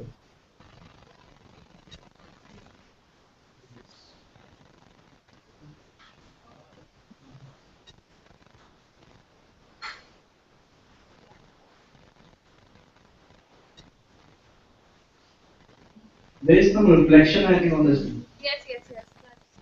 Now is it viewable? Yes, yes, ma'am. Okay. Now I'll be talking about business report, but before I take it in detail, I want you to know one thing which is very important. Whenever you're making a business report, it follows one simple formula, that is power formula. Now what do you mean by power formula? Is P for plan, or whenever you're making a business report, you have to keep in mind what is the objective of making this report. You have to plan in advance. Okay, if I'll be making this report on particular thing, I have to see what all information I can gather from each source, right? Okay. Next is Organize. How will you organize your report? By putting the facts in there. Sorry, come again? By putting the facts. Yes, by Yes. putting facts, but organizing is whenever you give a shape to Yes. your report. It is shaping your report. It is giving it a format, a structure, right? Okay. You cannot simply keep on writing in, okay, I've started here and I keep on writing, so nobody will read my report. I have to mention, okay, what I'm writing here, then I'm writing that, and I'm writing this. Now you have to see in detail, okay? Okay. Next is W. W is write. Whatever comes to your mind, whatever you come across, start writing. Go with the flow, right? Once you're going with the flow, you're giving all the information that you've got. You'll mention everything that is there. Keep on writing, keep on writing. Fill in the pages, right? Now, once you've written, next thing comes is edit. Now, this point is very important. Now, you've written a lot. You have come across different information. You've come across different people. You've come across different methods and studies. But now is the time to edit according to the relevance of the report, right? Yes, miss. Okay. Next is R. The last one is R. What do you mean by R? Rewrite. Rewrite or read through. What do you mean by read through? I framed a report, I put it in a format, I've written all what was required, but unless and until I rewrite it or read through it, I will not be able to present a good business report. You agree? Yes, ma'am. Yes. So always when you come across this word, you will what word formula you'll include? You'll include this formula here. What formula? Power. It starts with, first is P is for Plan. O is for O for organize, W for write, E for editing, and R for rewrite. very good. Yes. So this is the formula you'll keep in mind whenever you're framing a business report or you're teaching to your students how to make a business report. Okay? Okay. Coming back to the presentation.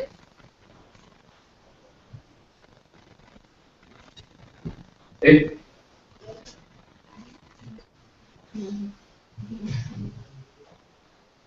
Can they view the presentation? Okay, madam, continue.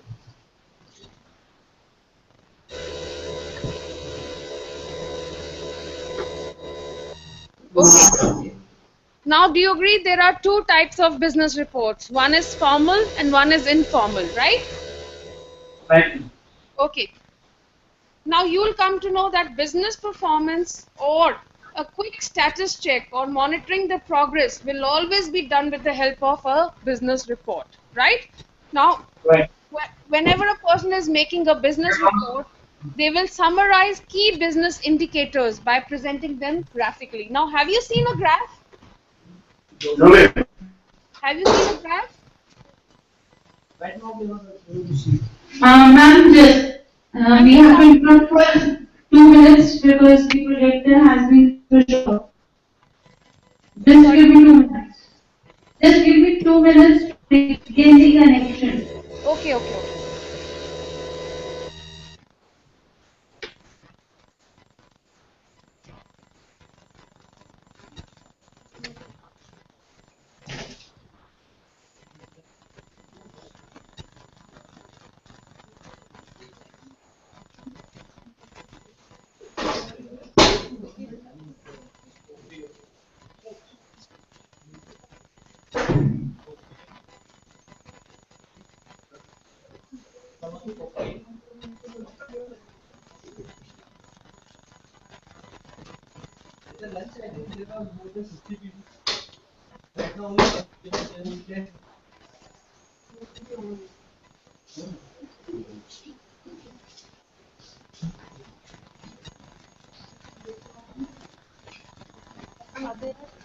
Are they there?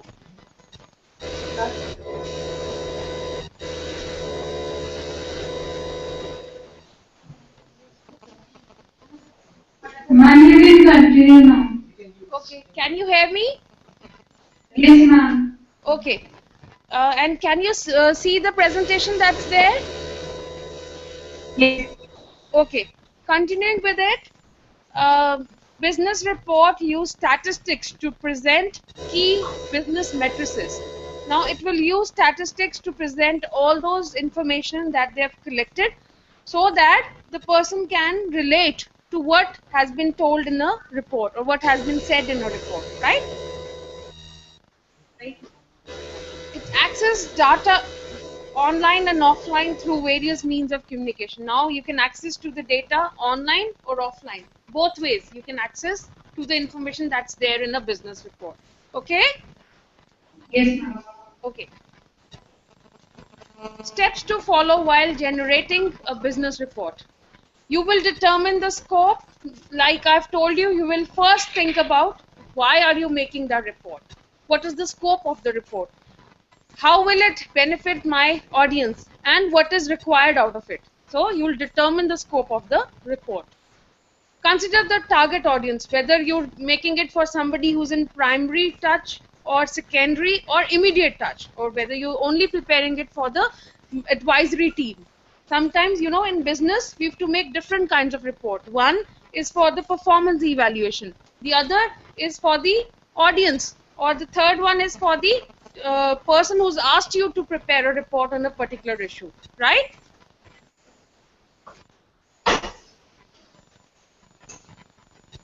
All right? Right, ma'am. Okay.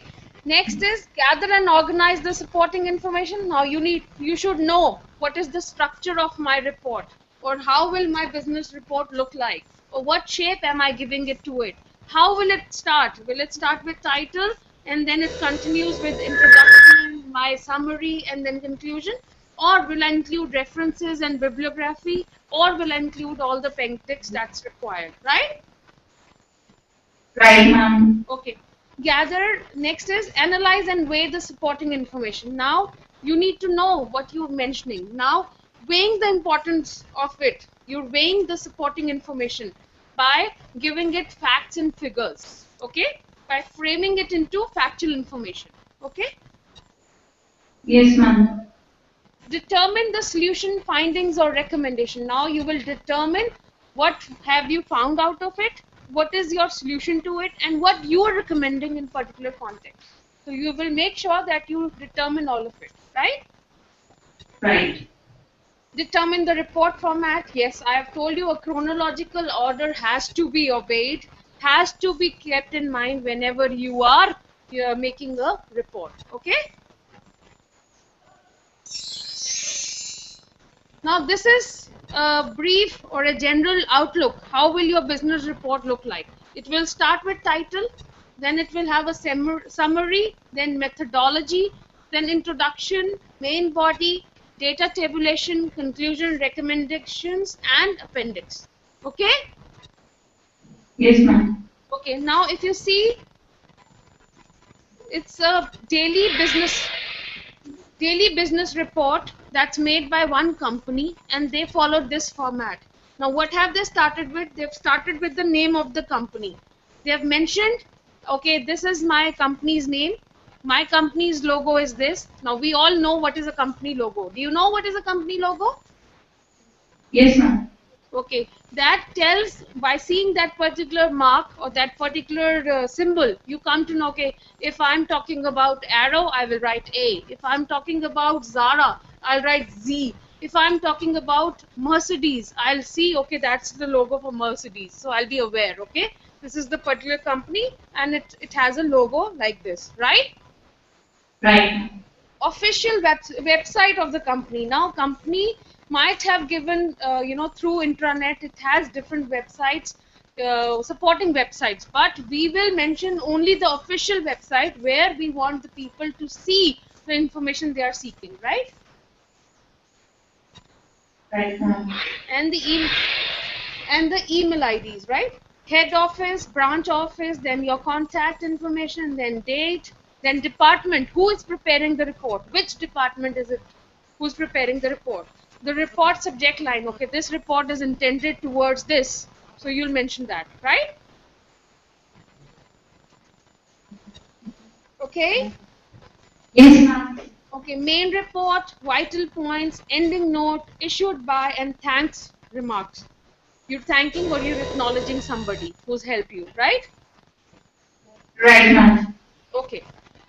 Next, that is very important since we are a part of technical scenario. We've been talking in technical terms. For us, technical report is very, very important, right? So for a Right. technical report, we need to understand one thing. Whenever we are teaching engineers or the future engineers, right now till the part their curriculum follows, till the time they are with us in the college, they will spend maximum time in problem solving or calculating different things for different papers, right? But later Right. on, what they'll do in turn is they'll be communicating more.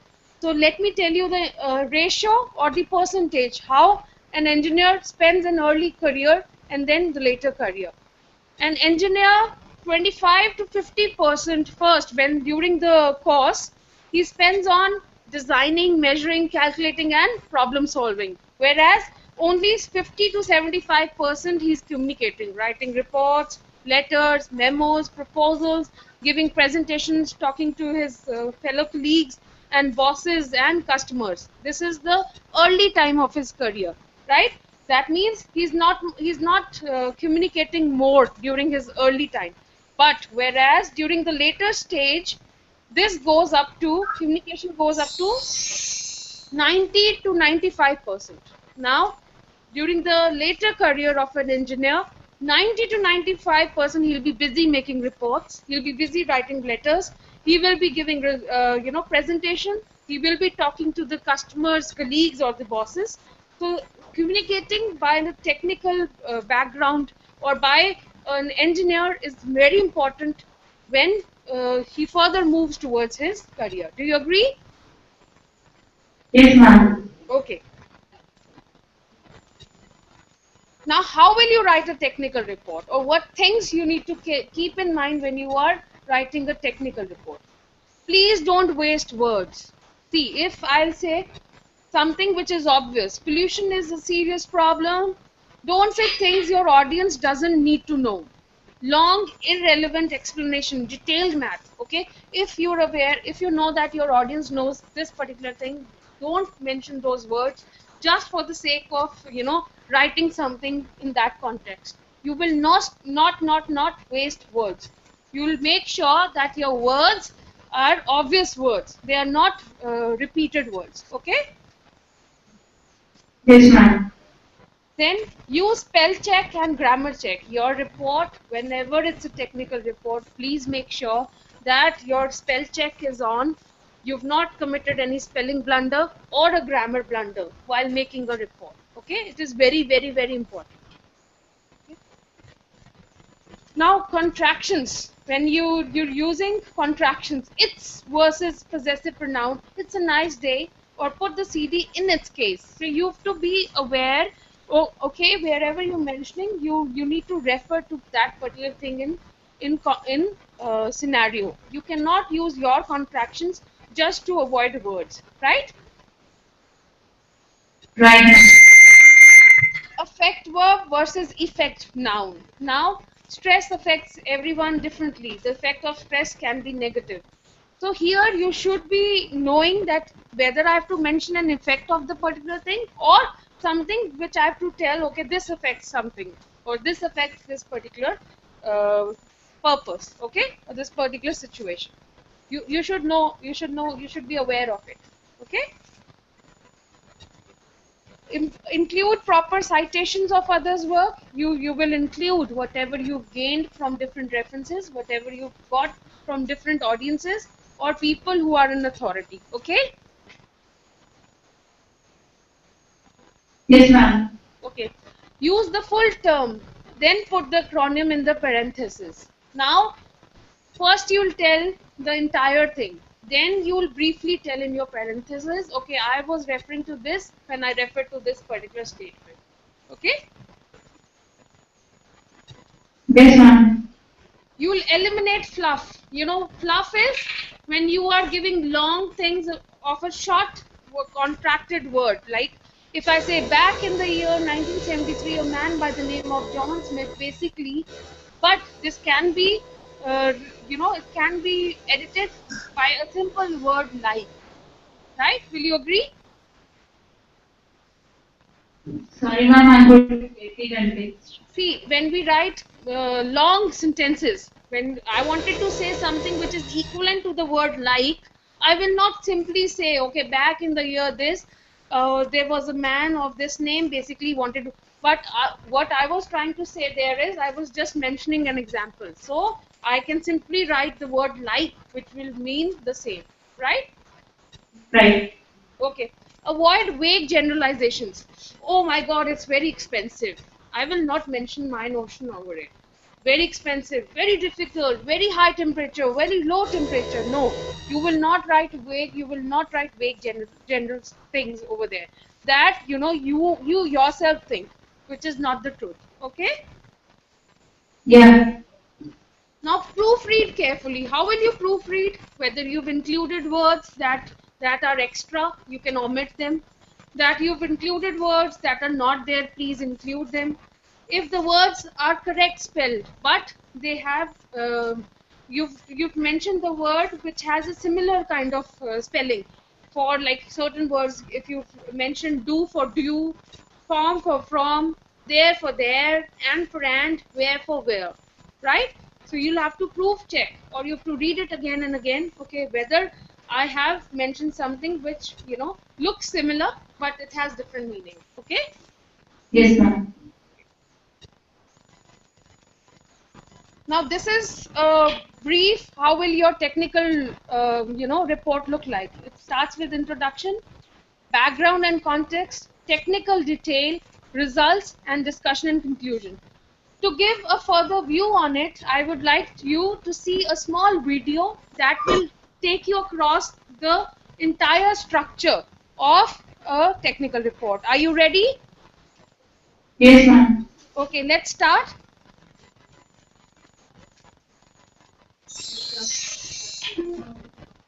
Ma'am, start technical.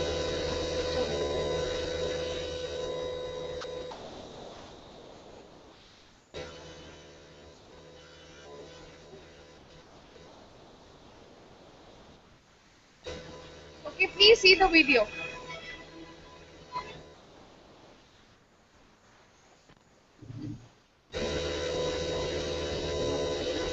Ma'am, sorry, we cannot see the video right now. Just give me 1 second. Okay, fine. Yeah.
Have you seen the video?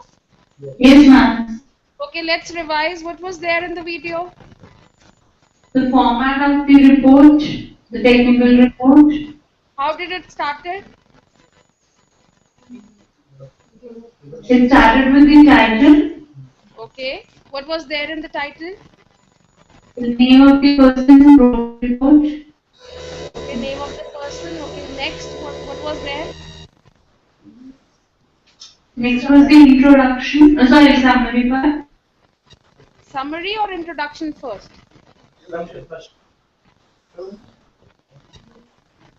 Yes. What was it? Introduction or summary? First one is introduction. Okay. Was there a table there mentioning table of content? Last point is table of content. Okay. Then What was there? What was there in table of content? we can summarize what data we taken after the calculation or something performing results. What data we taken from it Yes. on the table. It had your summary introduction. What all you've included in your report was there in the table of content. Okay.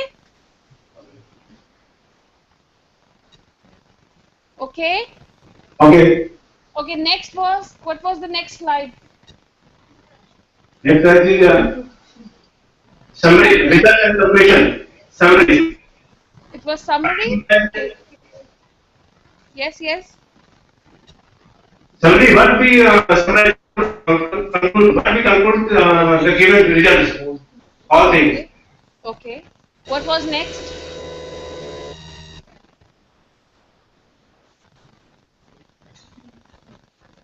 What was after summary? Okay. What are the references? References. Yes. Okay. After references, what will you mention? Conclusion. Okay. And Management. okay. How did it ended? What was the statement written at the end of the video? Spelling and grammatical.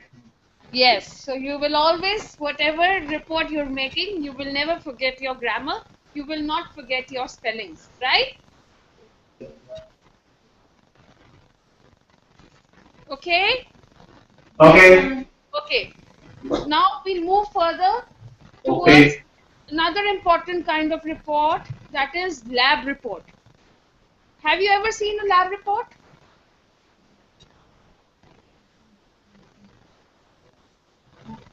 Have you ever seen a lab report?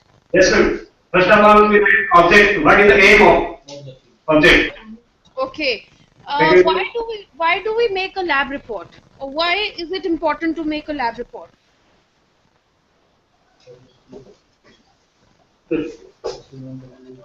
to summarize the experimental by the faculties, to summarize the experimental view. What view are ideas? Very good. And I would like to see who's answering me.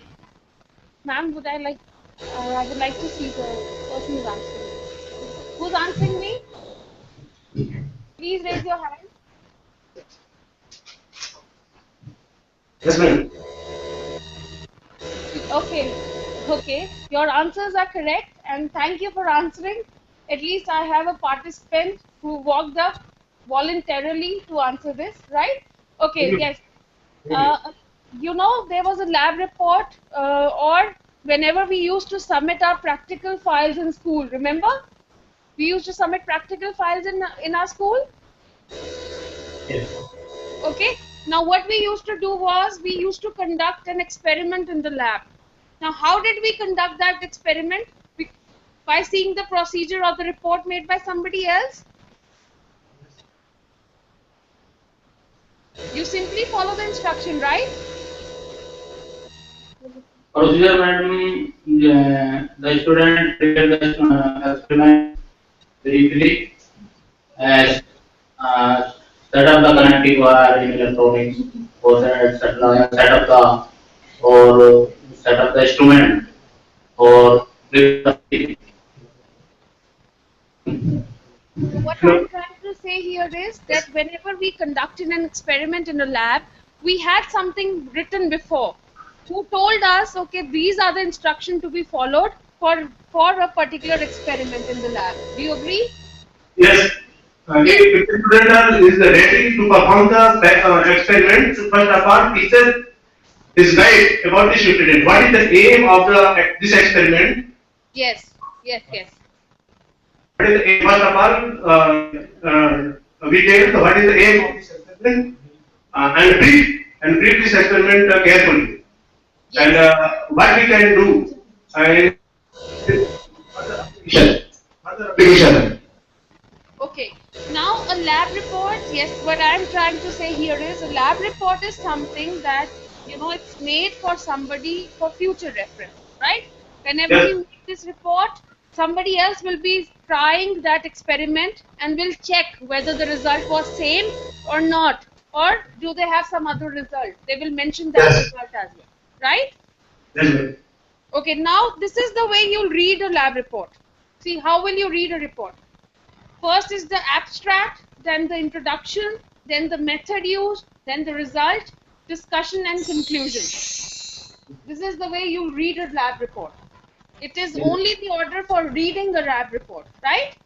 Yes, ma'am. Okay. Lab report component parts. Number one is, now how will you make a report? That will start again with the introduction. Introduction means your objective, your scope, your limitation, your previous work or research. Then it will include methods, procedures, and materials, right? Then Yes. it will include results. Okay, data presented, tables, figures, calculation, whatever you want to write, write it here. Okay? Yes. Okay. Then discussion, linked to introduction, interpretation, and alternative explanation. Discussion will always have a link towards your introduction, whatever you found out and whatever you've explained, other than what was mentioned earlier. Okay? Okay. Last is conclusion, wherein you'll you'll mention your summaries, main points. You will mention the main point. And then references, sources referred to in report. What are the references or the sources that were there, out of which you framed your report? Okay? Okay. So this is the way your report looks like. Your lab report looks like, it starts with the title page, then the summary, then the introduction, context, background, and purpose, then method, methodology, results, discussion, conclusion, and recommendation. So there's a beginning, there's a body to it, and there's an end. And wherein once you end it, then you show the references, wherever your sources are from. Okay? Okay. Okay, now whatever I'm talking about lab report, I would like you to see the slides that are there with the help of this video. Okay, so that you can relate. So I'm showing you another video on how to prepare a lab report. It's again 2 minutes video, and please pay attention to the different, I'll be asking you questions. Okay. Yes, please view the video and I'll be asking questions based on it. Okay.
Okay, have you seen the video? Yes, ma'am. Okay, what was there in the beginning of the video? Objective. Yes? How did it What started? is, what is the title? What's the title of the experiment? Okay, what is the title of the experiment? What do you mention in the title of the experiment? First of all, what is the aim? What you want to do? Yes, the scope, the aim, the objective needs to be mentioned in the title of the report. Okay, what comes next? What was there afterwards? Name of the students, dictate. Yes, name of the student, the instructor who helped, the authority that was there, who shows the relevance of that particular report. Okay, next was,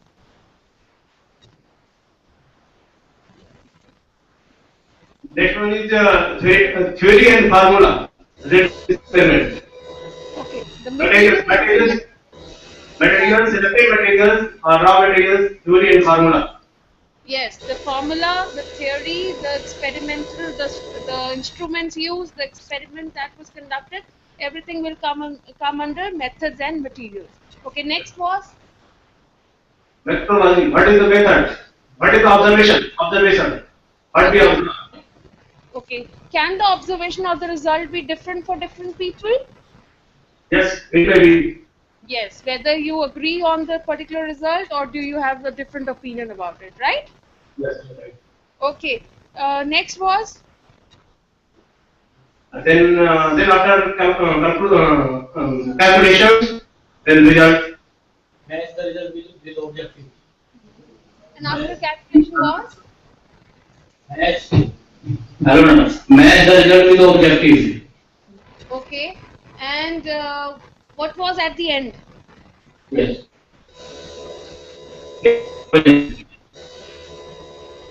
After it, conclusion. After it was? Conclusion. Very good. Yes, it was conclusion and recommendation. Now you will tell, okay, I have found out this, and this was the experiment that I was conducting, and this is my. Here, source and precautions. Last one. What is the source and precautions? Uh, I cannot hear you. Hello. Yes, yes, Yes, last data. Source and precautions. yes. Source and the person. Precautions. Next, Precautions. Source and precautions. precautions. Okay, yes, Yes. precautions. Precautions. I mentioned that in the slide. Why? Because whenever we are writing something or something, like in the context of a lab report, we have to keep in mind how will it come, how will the structure will be like whether you're using, instead of using bullets, you have to use symbols so that the person knows, or you have to use the line of best fit. How you've come across this experiment, and this was the result later on. Okay. Okay. Okay. uh, okay, before we leave, I have a small video of that's gonna brush up, that's gonna polish whatever you learned related to writing skills. I'll be taking writing skills in particular, and making it sure that whenever you're writing something formally, you will keep this in mind, that these things are to be included while framing a formal, note or written material. Okay, I'll be playing that video now.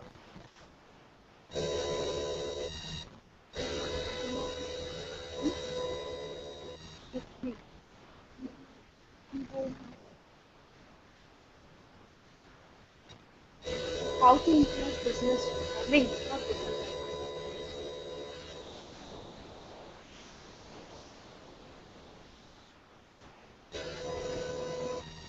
आइए first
Okay, have you seen the video?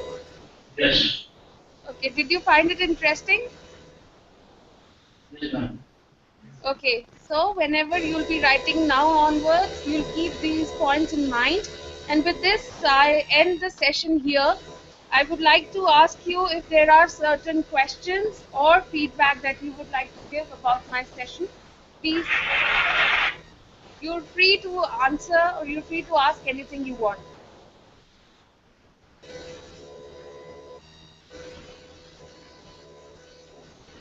So, Yes, would you like to ask something or would you like to say something?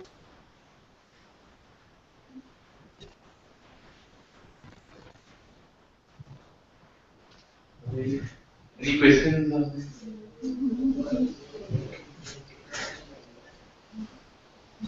I guess there are no questions as such. It's absolutely clear, I guess, in your presentation has been completely.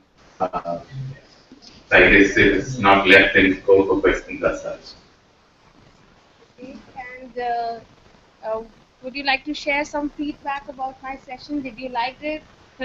Anything you want to say about it? yes, ma'am. In last in a video, there is a bullet, bullet, bullet.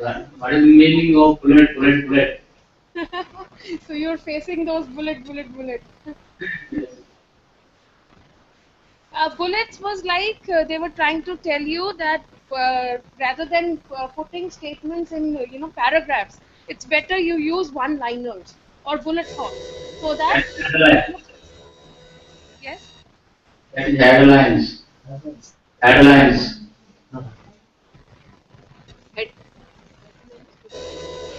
Yeah, the airlines, yes, the bullets. One is trying to know the part. Okay, thank you. That was all related to report writing. I hope you enjoyed the session, and I would like ma'am to please close the session for me. Thank you. That was all. Thank you. Have a great day. Thank you. Thanks a lot. Thank you very much, and thank you for the feedback which you have provided. I think it is important, and when we are preparing these technical reports, she has taken a specific example of a lab report. Otherwise, if it's a research report, we all know that the format which we are going to use, these two formats differ to a large extent. And the lab reports, mainly the format we are using is given in the laboratory manuals, and we try to copy that. But to discourage that, give more weightage to the observation and records, the calculation part, interpretation of the data, and the conclusions which a student is able to draw where he is utilizing his own mental abilities. Otherwise, it is simply when it comes to the aim or objective or the material required or the theoretical background, it is primarily what is given in the manual and the student is simply copying. Another request I'll make to all my colleagues that the way the practical work is being organized, try to change from expository approach to guided discovery or discovery approach. So you give a problem which is to be solved by the students. So in the process, the person designs the experiment, organizes the experiment, conducts the experiment, and then he comes to the conclusion. So rather than giving them verifying Ohm's law or verifying Charles' law or calculating certain ratios and so on, think of the problems where designing of experiment is required on the part of the student. So expository approach has to be delimited now. One has to shift from that to guided discovery or discovery approach. And when it comes to research, then we are not utilizing the student power. We need to give small minor projects where they carry out research and then prepare a research report under the guidance of the student. And mainly whatever research you prepare goes with the introduction to the research where you include the rationale for taking up a problem, citing the objectives of the research. Then also second chapter primarily focuses on the review of related literature. So what research has been carried out, what is the status, where are the gaps, what methodologies have been used, and what have been the limitations of the research which has been carried out. Then going to the formulation of hypothesis based upon the findings of the research.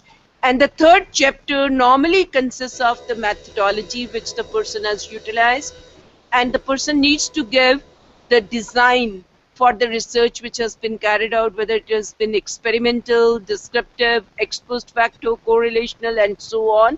And then going to the sample, how the person has taken the measurements, what tools were used, the tools which has been used, and description of those tools.